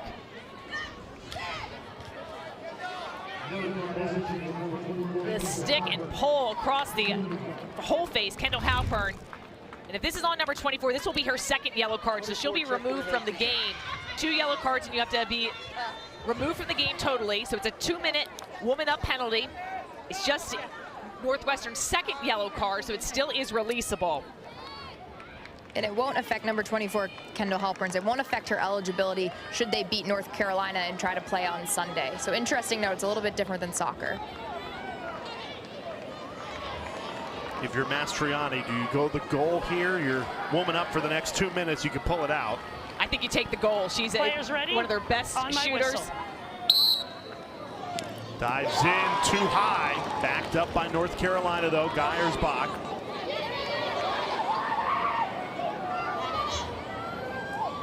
Here's Ortega. Splits 3 defenders and scores. Jamie Ortega pulls one back for North Carolina on the woman up. You can see Ortega calling for a foul. She got hit in the face. 66th goal this season. The score will release the penalty. They'll go back to even strength, but UNC, a much-needed goal. Ortega goes hard. She's got excellent stick works, always able to dice through the pressure, goes full speed, doesn't slow down, she's able to get herself open. Great pass from Geiersbach, and the finish from Ortega.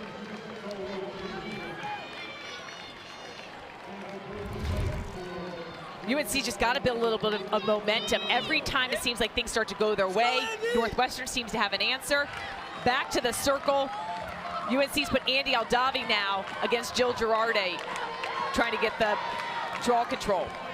Northwestern has won the last 6 draw controls. They have dominated the circle today. I want your sticks in a straight line. First move is up, only up. Hold just like that. Hold, hold, hold. Aldave comes in, wins the draw. Taylor Moreno back into the game in goal for North Carolina, trying to get a quick pass up to Mastriani. Doucette out of her cage. It was empty. North Carolina failed to score. I mean, just the little things you don't usually see UNC do. The goal is wide open. Wurzburger just bounces that over, but they're able to maintain possession. This would be huge for them to score. You're not going to get a better look all afternoon than when the goalie is not in cage. Growney on the run, high heat. 2 minutes left in this 3rd quarter. Top-seeded Tar Heels desperate, down by 7, trying to come back in this game. Another errant pass. These are mistakes that we haven't seen from North Carolina all year. Not at all. I mean, their shooting, they have just been not able to get great looks on cage. 5 goals on 25 shots. They come into this season shooting 50%. Last year in the semifinal loss to Boston College, they shot 10 of 35. So reminiscent of their offensive struggles in last year, which is the last time this Tar Heel team had lost. It was the semifinal game last season. And they're taking away some of their sharpshooters. Watch on that next possession. You see number 44 for Northwestern. She's going in and out of face guard on Andy Aldave. Andy does a great job of finding space in the 8-meter, so I think that's an interesting strategy. We saw it in the 1st quarter. They didn't have it on until about 5 minutes left in this 3rd quarter. So interesting that they're taking away Andy Aldave's look to cage.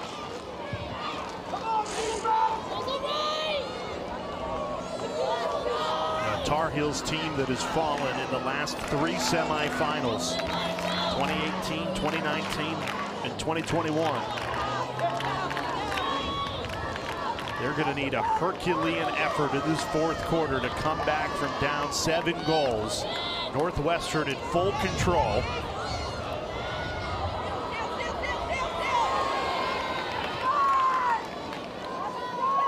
How about it?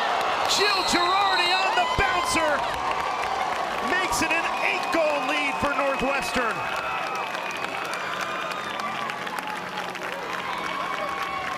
What a play, working the defense. Jill Girardi, 52 goals this season. Last year in 2021, she had 3 goals and 2 assists. Her role has been shifted. She's more offensive-minded, does whatever this team needs. Has taken that extra pressure, realized she had space, she had time and room. Her head is up. You see her, she wants to feed right here. Then she realized, I got to score. And Northwestern takes a 13-5 lead with just 32 seconds left to go. Beautiful bouncer. She told us the first time that Northwestern and UNC met that her brother is a long pole in men's lacrosse, and so during COVID they would practice in the backyard, and she got a lot of her confidence on offense because she was being played by her brother with a long pole. So it's a great transition that they've made, putting her more in an attacking, scoring mindset. It's been a collective effort for Northwestern, but Jill Girardi and Lauren Gilbert, those two have really set the tone today. Unbelievable. I think they've stood out. They've been named leaders of this team all season long. But you can see their presence, the energy they bring. Ready?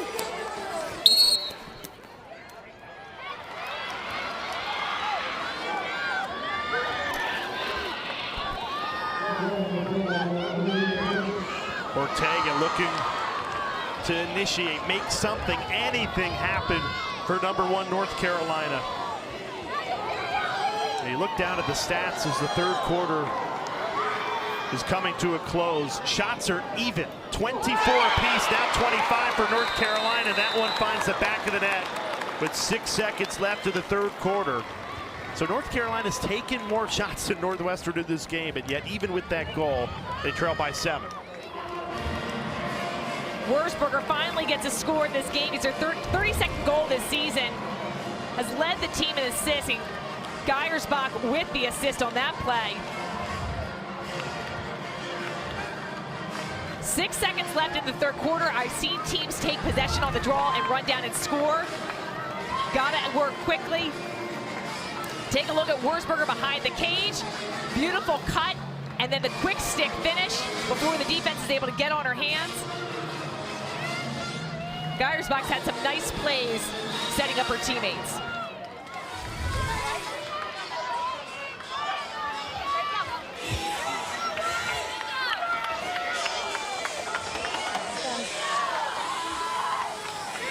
Now Northwestern making a switch at the draw control.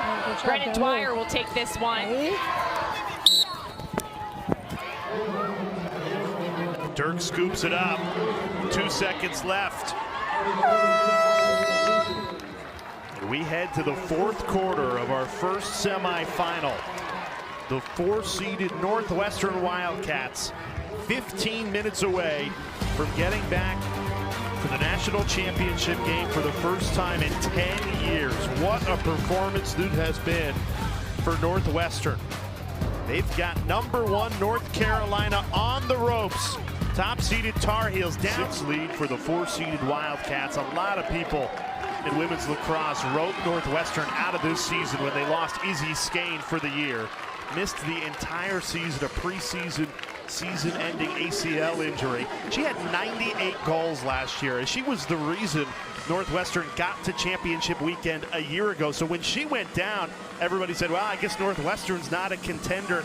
But talking to her yesterday, she still believed in her teammates that even in her absence, they would get to this stage. Which is amazing, because I don't think a lot of people did. I mean, when you said Northwestern, people said Izzy Skane. They were all aboard the Skane train. And she has taken her role from the sideline as she's recovered and helped this entire team.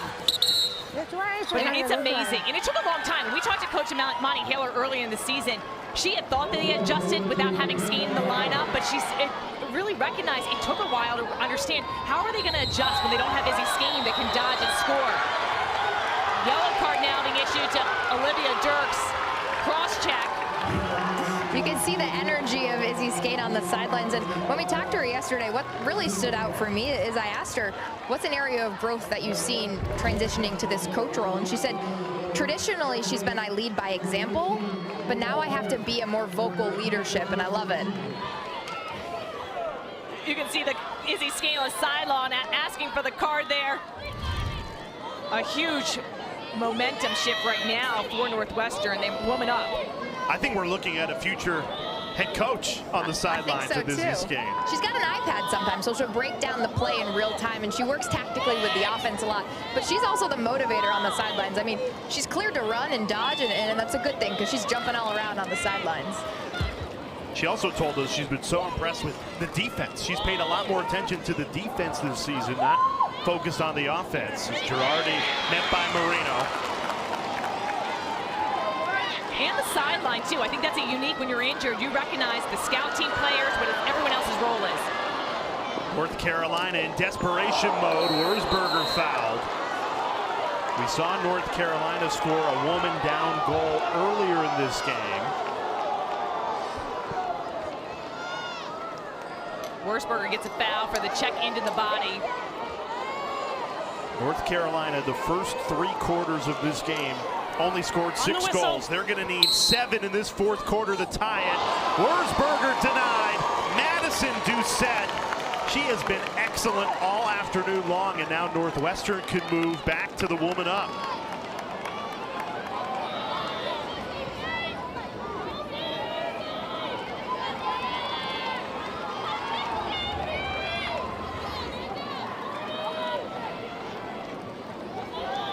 In a pre-shot clock era, this game would be over, Sheila. A 7-goal lead, impossible to come back. We'd be in stall ball. Thank God for that rule change now. But UNC, I think they got to ramp up the pressure. 13 minutes is a long time. UNC can definitely come back. They need to get ball. They need to get possession. So pressuring out defensively, setting the double teams. I think they need to start taking chances right now. Can't leave it too late, right? Can't leave it too late. You got to attack early and get aggressive. Taylor Moreno back in cage for Carolina. Woman up for another 20 seconds.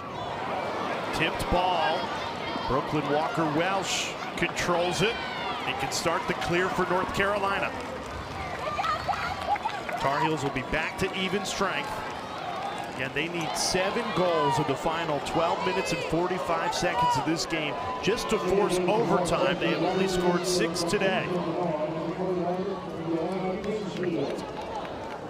They're shutting off Caitlin Wurzburger behind the cage right now. Northwestern putting the pressure on.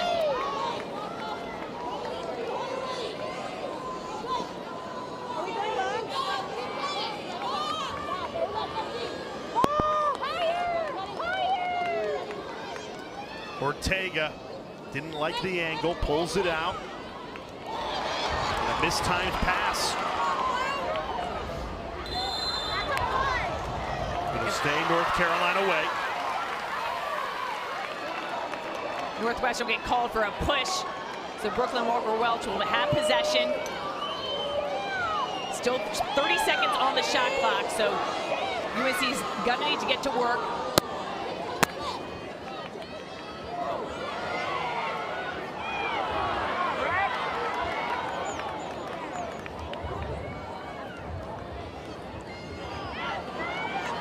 Mastriani trying to spin her way in, hands free, scores left-handed. Ali Mastriani, her 3rd goal today, trying to will this North Carolina team back in it. Great take from Mastriani. I think her footwork is so quick. Her switch of the hands. Look at her numbers, 46 goals, 126 draw controls. Scotty Rose Growney flips it to Mastriani, and Mastriani just works here. Back and forth, trying to get a step on her defender, the switch of the hands. Great placement with the shot. They are having to work so hard against this Northwestern defense. Northwestern taking away a lot of the drives that Carolina's been used to getting. We've seen the passing on display all season long for this Tar Heel team. They feed it in the 8-meter, the beautiful connections. They've not been able to connect. And they're playing a completely different defensive system than what UNC struggled against last week against Stony Brook. Stony Brook was in that backer zone. There was a high pressure on the ball. Northwestern floating in and out of different defensive sets. They've played some zone, but they're really just frustrating the one-on-ones. When you go to dodge, they've been playing great defense. And really good fundamental 1v1 defense, which is really rattling this UNC team, Gia. Yes, totally. I think the footwork has been great. And then UNC's gotten some excellent looks on cage have not been able to convert on them. As long as Girardi stays this dominant on the draw, though, it's going to be really difficult for North Carolina to come all the way back. She has been outstanding today.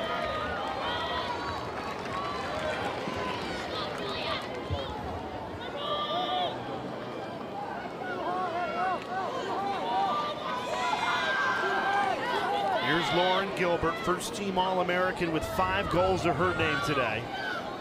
Northwestern in no hurry, trying to protect this 6-goal lead, book a spot in the national championship for the first time in 10 years. Good backup. You always want to make sure you have your offensive players behind the cage to run out the shots and get possession.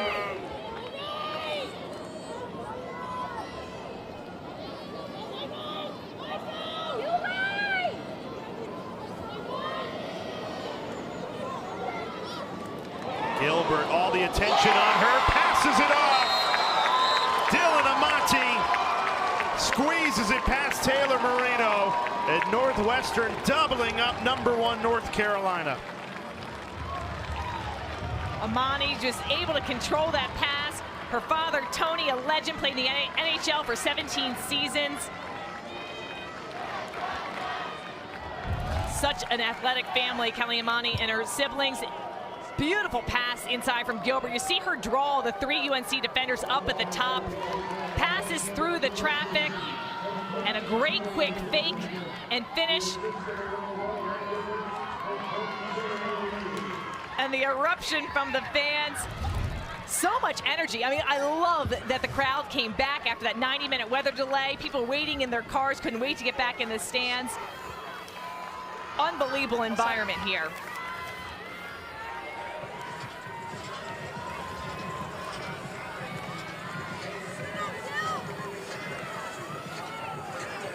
Stay still, okay?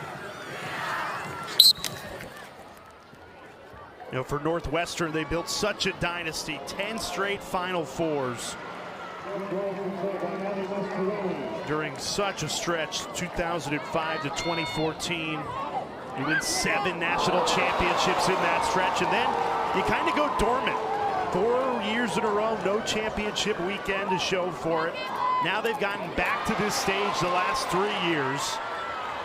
Can they reclaim another national championship? If they play like they did today, they'll have a great chance on Sunday. Trying to close out the final 9 minutes and 40 seconds. North Carolina going to give it everything they have. But is the mountain too steep to climb? Ortega spins. They're setting up that isolation play for Ortega. She had plenty of room, but couldn't get to the inside. Quick restart. Wurzburger curling around the cage and scores.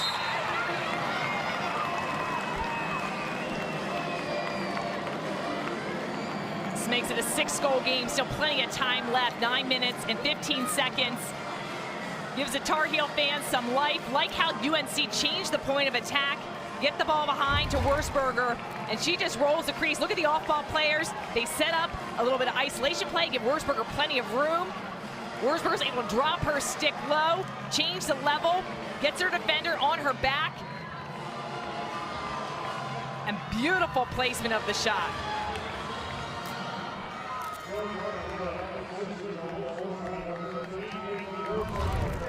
I go back to the draw control circle. If North Carolina is going to come all the way back, they have to start stringing together draw control wins. Got to get the possessions.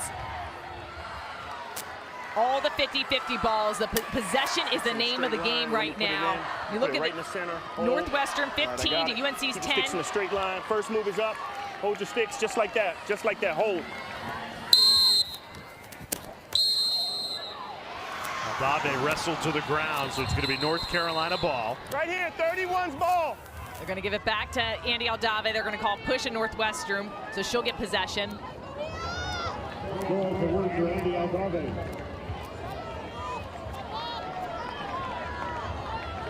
Here's Crowning in attack mode, down the left alley. Great pass, just mistimed. Wurzburger inches away. It's the type of afternoon it's been for North Carolina. They're just not in sync like they usually are on the offensive end. Pass is just a little bit off. The shot's not connecting. This foul was outside the 8 meter, so put Geiersbach on that 12 meter.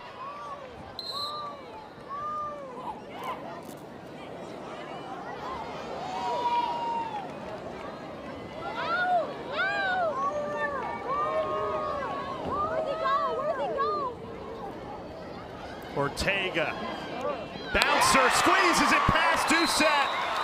Jamie Ortega notches her hat trick, and North Carolina back within 5. Huge score for UNC. They gave Ortega the time and room she needed. She is relentless. She goes to go hard. Won't force things. She just powers through. You see the other Northwestern defenders being occupied by their off-ball players. Good job, Ortega, just making sure she gets her left-hand stick free, isn't able to get checked, powers through with a great bounce shot.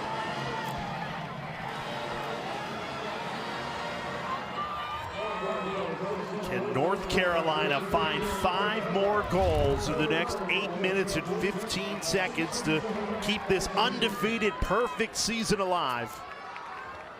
And to me, a big part of that, Jay, came with Andy Aldave on the circle. They don't go to her often. You often see Hillman or Mastriani, but I like the use of Andy Aldave in the circle. She was a midi in Northwestern, at Notre Dame, and she's made the transition to attack here at UNC. And I like the change. I like the dimension that she gives on the draw circle. And she was amazing at the draw at Notre Dame, broke the career draw record with 367 her time at Notre Dame. So a huge asset there. But you're right, usually they're focused on other players, but they've used her as a spark in different games, in different areas, and she's really sometimes changed the tide of a game with her presence. Her former head coach at Notre Dame, Christine Halfpenny, told us during the ACC tournament, Andy's been the missing piece for North Carolina.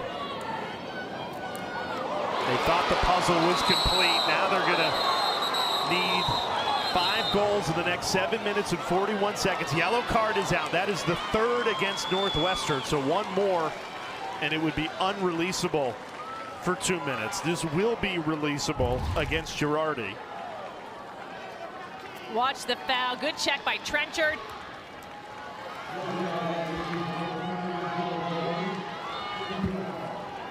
There was contact with her in a couple different parts of that play. Not sure which one the card is actually issued for, but Jill Girardi is going to be sidelined for up to 2 minutes, and they need her on that field.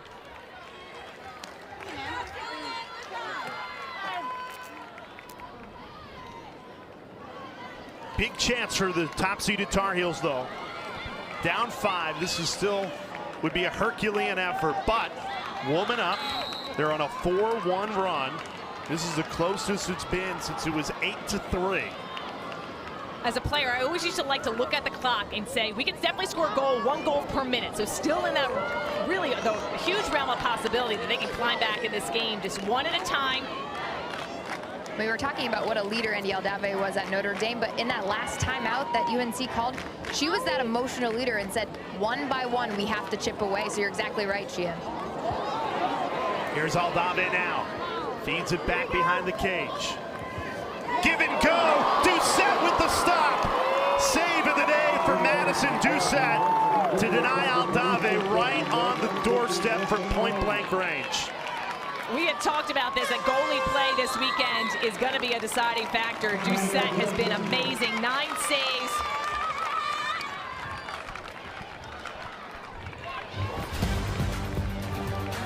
Andy Aldave with the shot. Doucette gets the save. 4th quarter. 7 minutes away from booking a spot in the national championship game. Lauren Gilbert has led the way. She started from the first plays, just electric. Her first step, her drives to cage. The energy she brings to this Northwestern team. Such a leader, such emotion, and so fun to watch. 5 goals, 1 assist today, not to mention 3 draw controls. More than anything, just watching her, she has set the tone for how Northwestern has played. First to the ground ball, explosive first step. She epitomizes the way Kelly Amante Hiller's team has played today.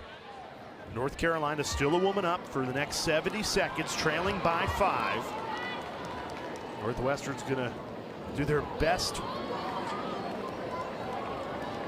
keep away game right now. Just try and wind this clock down. Palermo's so fast. Moreno goes back in cage.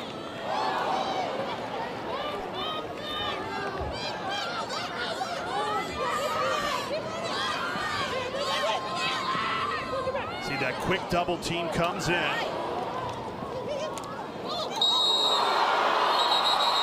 It ended up in the net. They're going to say a foul came first. 4, your ball, you can head out. You can self-start. 6 minutes left. North Carolina trailing by 5, undefeated season on the line. Woman up for the next 14 seconds. You got to go to goal here, right? Got to start attacking, and Jamie Ortega's had the most success for this UNC team. I imagine they try to get the ball in her sticks. The feeds inside, which is usually the bread and butter, have not been clicking. Mastriani couldn't get it past Doucette. 5 minutes and 30 seconds ago. Great spin move. Geiersbach. Sam Geiersbach puts Northwestern through the spin cycle and pulls the Tar Heels back within 4. The young fans love it. Such a great crowd. Geiersbach shows how you do the inside roll. 30th goal this season.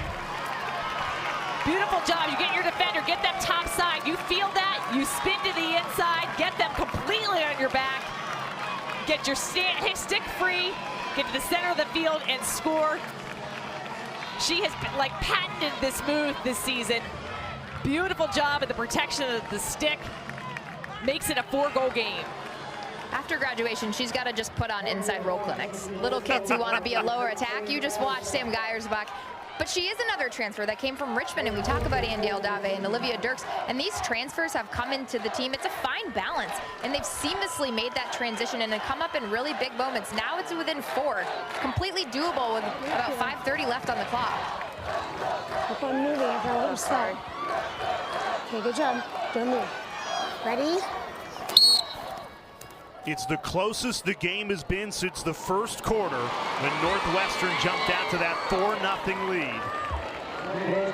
Tar Heels ball, a little more than 5 minutes left. North Carolina with all the momentum on a 5-1 run. Can they find 4 more goals here at the end of this 4th quarter?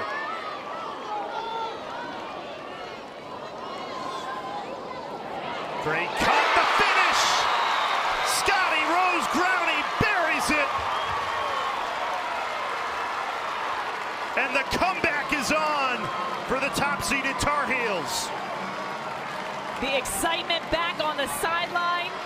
The feed inside is able to connect.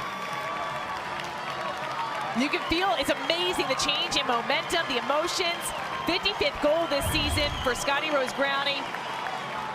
Great pass in the inside. These are some of those connections that we weren't seeing hit all throughout this game. And Ortega with that beautiful feed. That's what makes Ortega so dangerous. Not only is she a beautiful goal scorer, she's got excellent vision and hits those open teammates. And you can see the passion Growney has, rallying up her teammates saying, let's go. 6-1 run for the Tar Heels in the last 10 minutes and 6 seconds. And 4 of those goals coming in a row in the last 4 minutes and 15. Jenny Levy's team has a pulse here, seemingly out of nowhere in the 4th quarter. Northwestern looked like they were comfortable. Showed no signs of panic. An 8-goal lead. Now just down to a 3-goal lead with 5 minutes to play. And with that 4-goal run, now you're seeing the depth that we've talked about UNC this whole season. Wurzburger with the score to 8-14, Ortega 9-14, Geiersbach the 10-14, and then Scotty Rose Growney. So now we're seeing those offensive weapons come out. Each team down to just 1 timeout in the final 5 minutes of this game. If you're Northwestern, you have to think about using one the next time you get the ball, just to stop the wave of momentum that the Tar Heels have right now. Geiersbach on the run! 3 goals in about 35 seconds for North Carolina.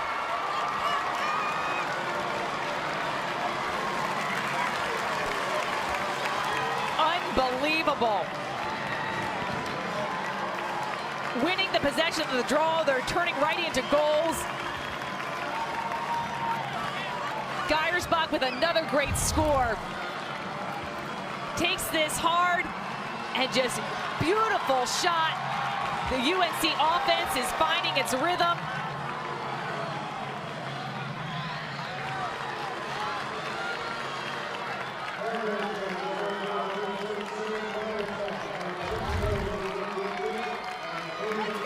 We've had a chance, all three of us, to cover North Carolina a lot with a lot of TV games, and deservingly so. And Jenny Levy has 2 team goals each game, regardless of the game, and one is defensive standards, but 2 is offensively. What you saw on that last play, and really all game, is be flexible, and you have to have patience. And for them to weather that storm for 3 quarters and come back and make it a 2-goal game, they're checking that goal off the list. AP White.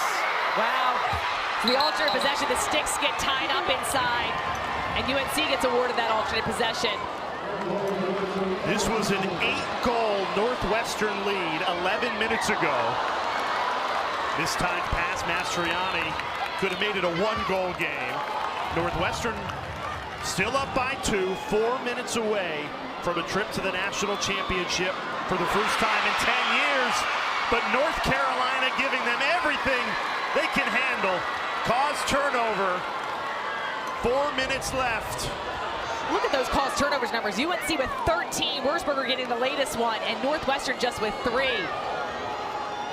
What a beautiful back check, not only just to take possession, but to dispossess the ball and send it back down. That's a great example for young attackers, Caitlin Wurzburger, riding until the opposite 30. That's why you never give up, and it's so important if you want to get that possession back for your team. Ortega just off the mark. North Carolina has scored 6 goals in this 4th quarter. They had 6 goals in the first 3 quarters combined. Does Northwestern have enough in the tank to hold on? Clinging to a 2-goal lead. Another goal! Geiersbach again! And Jenny Levy's team is just 1 goal down now in the national semifinal. Beautiful take. Geiersbach with the back-to-back scores, the transfer from Richmond. She's a 6th-year player, tons of experience. 6-0 run for Carolina last 6 minutes, but this starts.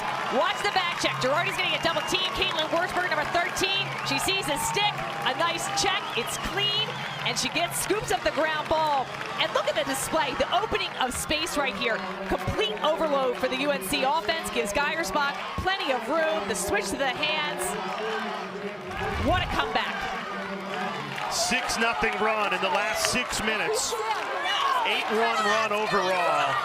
This top-seeded Tar Heels team, they were left for dead.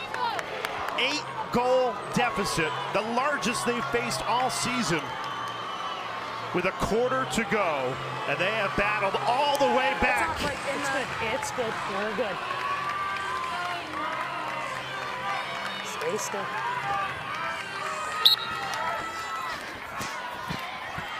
Aldave has it for North Carolina.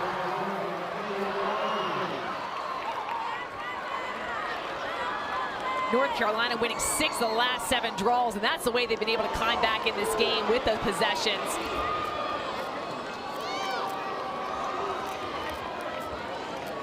It's the closest this game has been since it was 1-0. Northwestern jumped out to that 6-0 lead. They controlled the game for 3 quarters.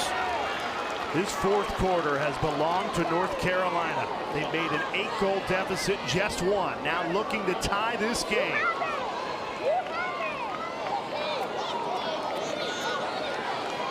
Geiersbach spinning her way in, muscling it home. Sam Geiersbach again. 3 straight goals for the transfer from Richmond, and that one ties it up at 14. Geiersbach's got the hot hand, and she has delivered. Scoring in multiple different ways. Attacking the cage hard, gets her 33rd goal this season, 4th goal of the day. Again, love the spacing here, creating the room. She changes the level of her stick, drops it with the roll dodge, brings her stick down low, releases that one. Tie ball game, back to the center draw. The momentum has shifted totally in UNC's favor, and it is mayhem on the sideline. Sheehan, what do you think about the sideline celebration? I know you like to rate them. What do you think about that one? I think it's well-deserved and so raw, the emotions there. I mean, the emotions are real. Unbelievable comeback. Herculean. Keep the stick straight. 7-0 Hold run it just like that. That's perfect. for North Carolina in the last 6 minutes and 50 seconds. Northwestern has not taken a timeout during that run. They're down to one timeout. I think they might have just gotten one in, and they did. Timeout called before the turnover.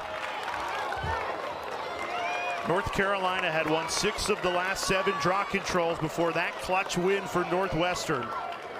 That's their final timeout for regulation. So 2 minutes and 20 seconds, Wildcats ball, but all the momentum is with North Carolina.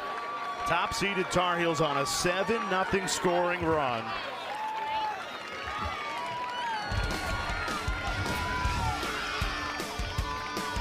The Tar Heels started this run by dominating on the draw circle. Wurzburger with that score, and Ortega takes it on her own, and Geiersberg has put on a clinic. Scotty Rose Browning getting in on the action.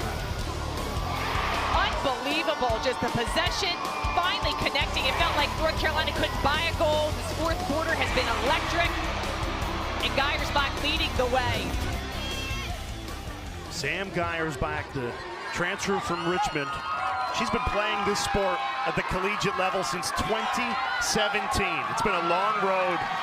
She was the A-10 Rookie of the Year for Richmond in 2017. Now in her grad year for North Carolina. She has scored 3 goals in a row. She's scored 4 of the last 5. She is willing them to the finish line.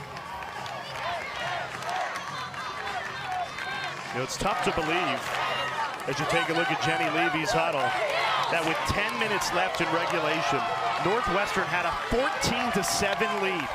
With 10 minutes to go, North Carolina has erased it. The belief that they had, and one by one, taking one play at a time, one possession. Feels like Northwestern hasn't had their ball in their offensive end in so long in this fourth quarter. And Sheehan, that was something that Kelly Amante Hiller said coming out of that huddle. We need the ball, and we have to take care of the ball when it is on our offensive end. We can't get rattled by the UNC defense. We've got to get a score. Don't want to get pinned on the sideline, and they do just that. Carolina, beautiful turnover. Elizabeth Hillman, number 21 in white, has been sensational, coming up with the checks, the ground balls.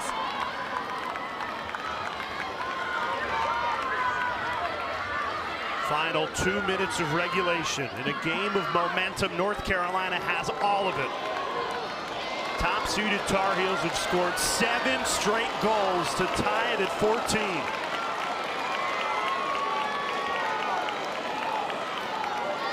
They have not led all afternoon.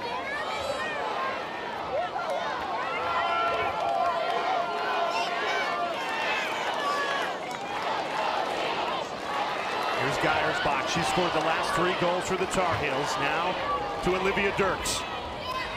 And Andy Aldave.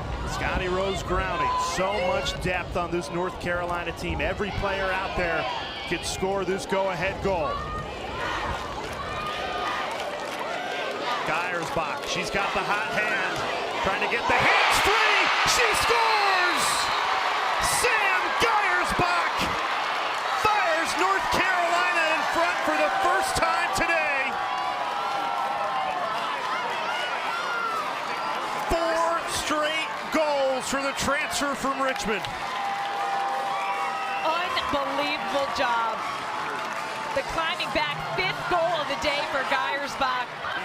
You had to think Northwestern knew that it was going to be coming back to her, moving the ball around.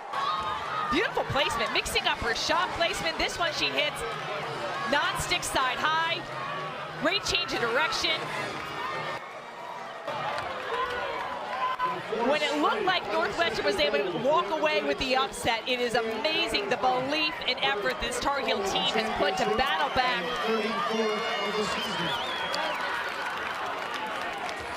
Jenny Levy's team trailed by 7 goals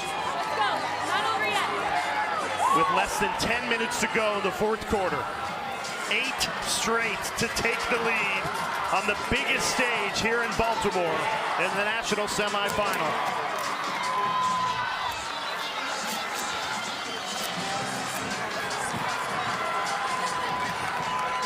Okay, this ball has to go up, okay? This ball has to go up. Keep your sticks in a straight line. I'll drop it right in the middle. I got it. Hold, don't move. Biggest draw has to control go up. of the First game. move is up. AP. Northwestern ball. Less than a minute to go. Wildcats trailing for the first time today. And they turn it over. Another costly turnover for Northwestern.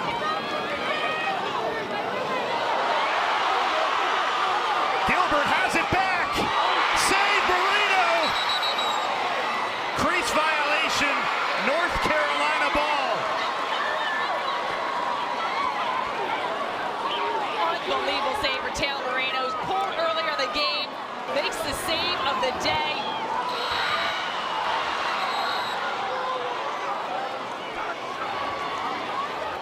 Clock should stop here, but it continues to run. Under 10 seconds, Trenchard hit.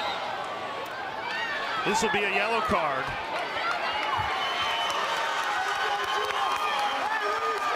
Yellow card to Jill Girardi, checks the head, that's her second. That is unreleasable. If this game did go to overtime, that would carry over.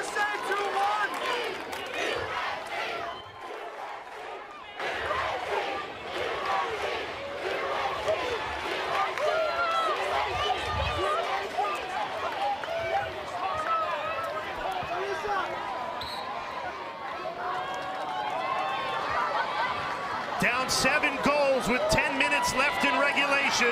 The comeback is complete.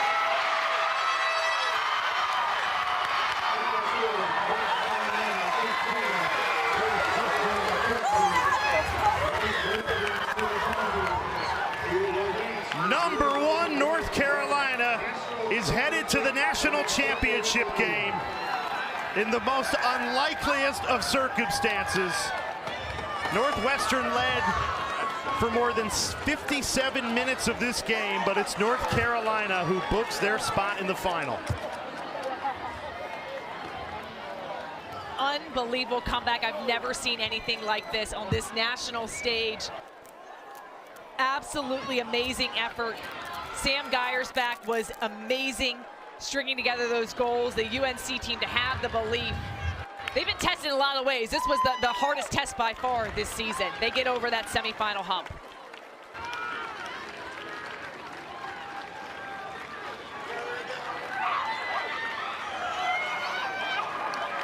Our player of the game brought to you by Capital One. No doubt about this one. Sam Geiersbach scored the last 4 goals for North Carolina. Willed them to the finish line, and for Northwestern it's heartbreak. Led for 57 minutes of this game. Led by 7 goals with 10 minutes left, and now their season is over. What an unbelievable fight this Northwestern team had. Control so much of this game. You got to give credit to North Carolina, but so much of this Northwestern team to be proud of. They had UNC on the ropes, tested them. Madison Doucette, so many great saves, frustrating that Carolina offense, and Lauren Gilbert, what a career.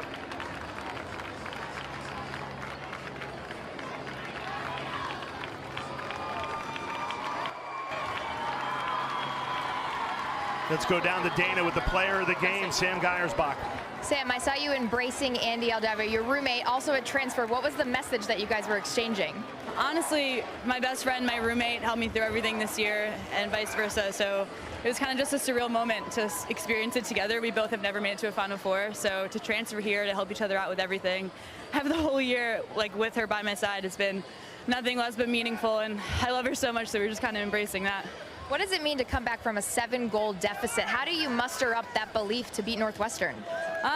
To be honest, we've been here before, so it was more of the we knew we can do it kind of belief.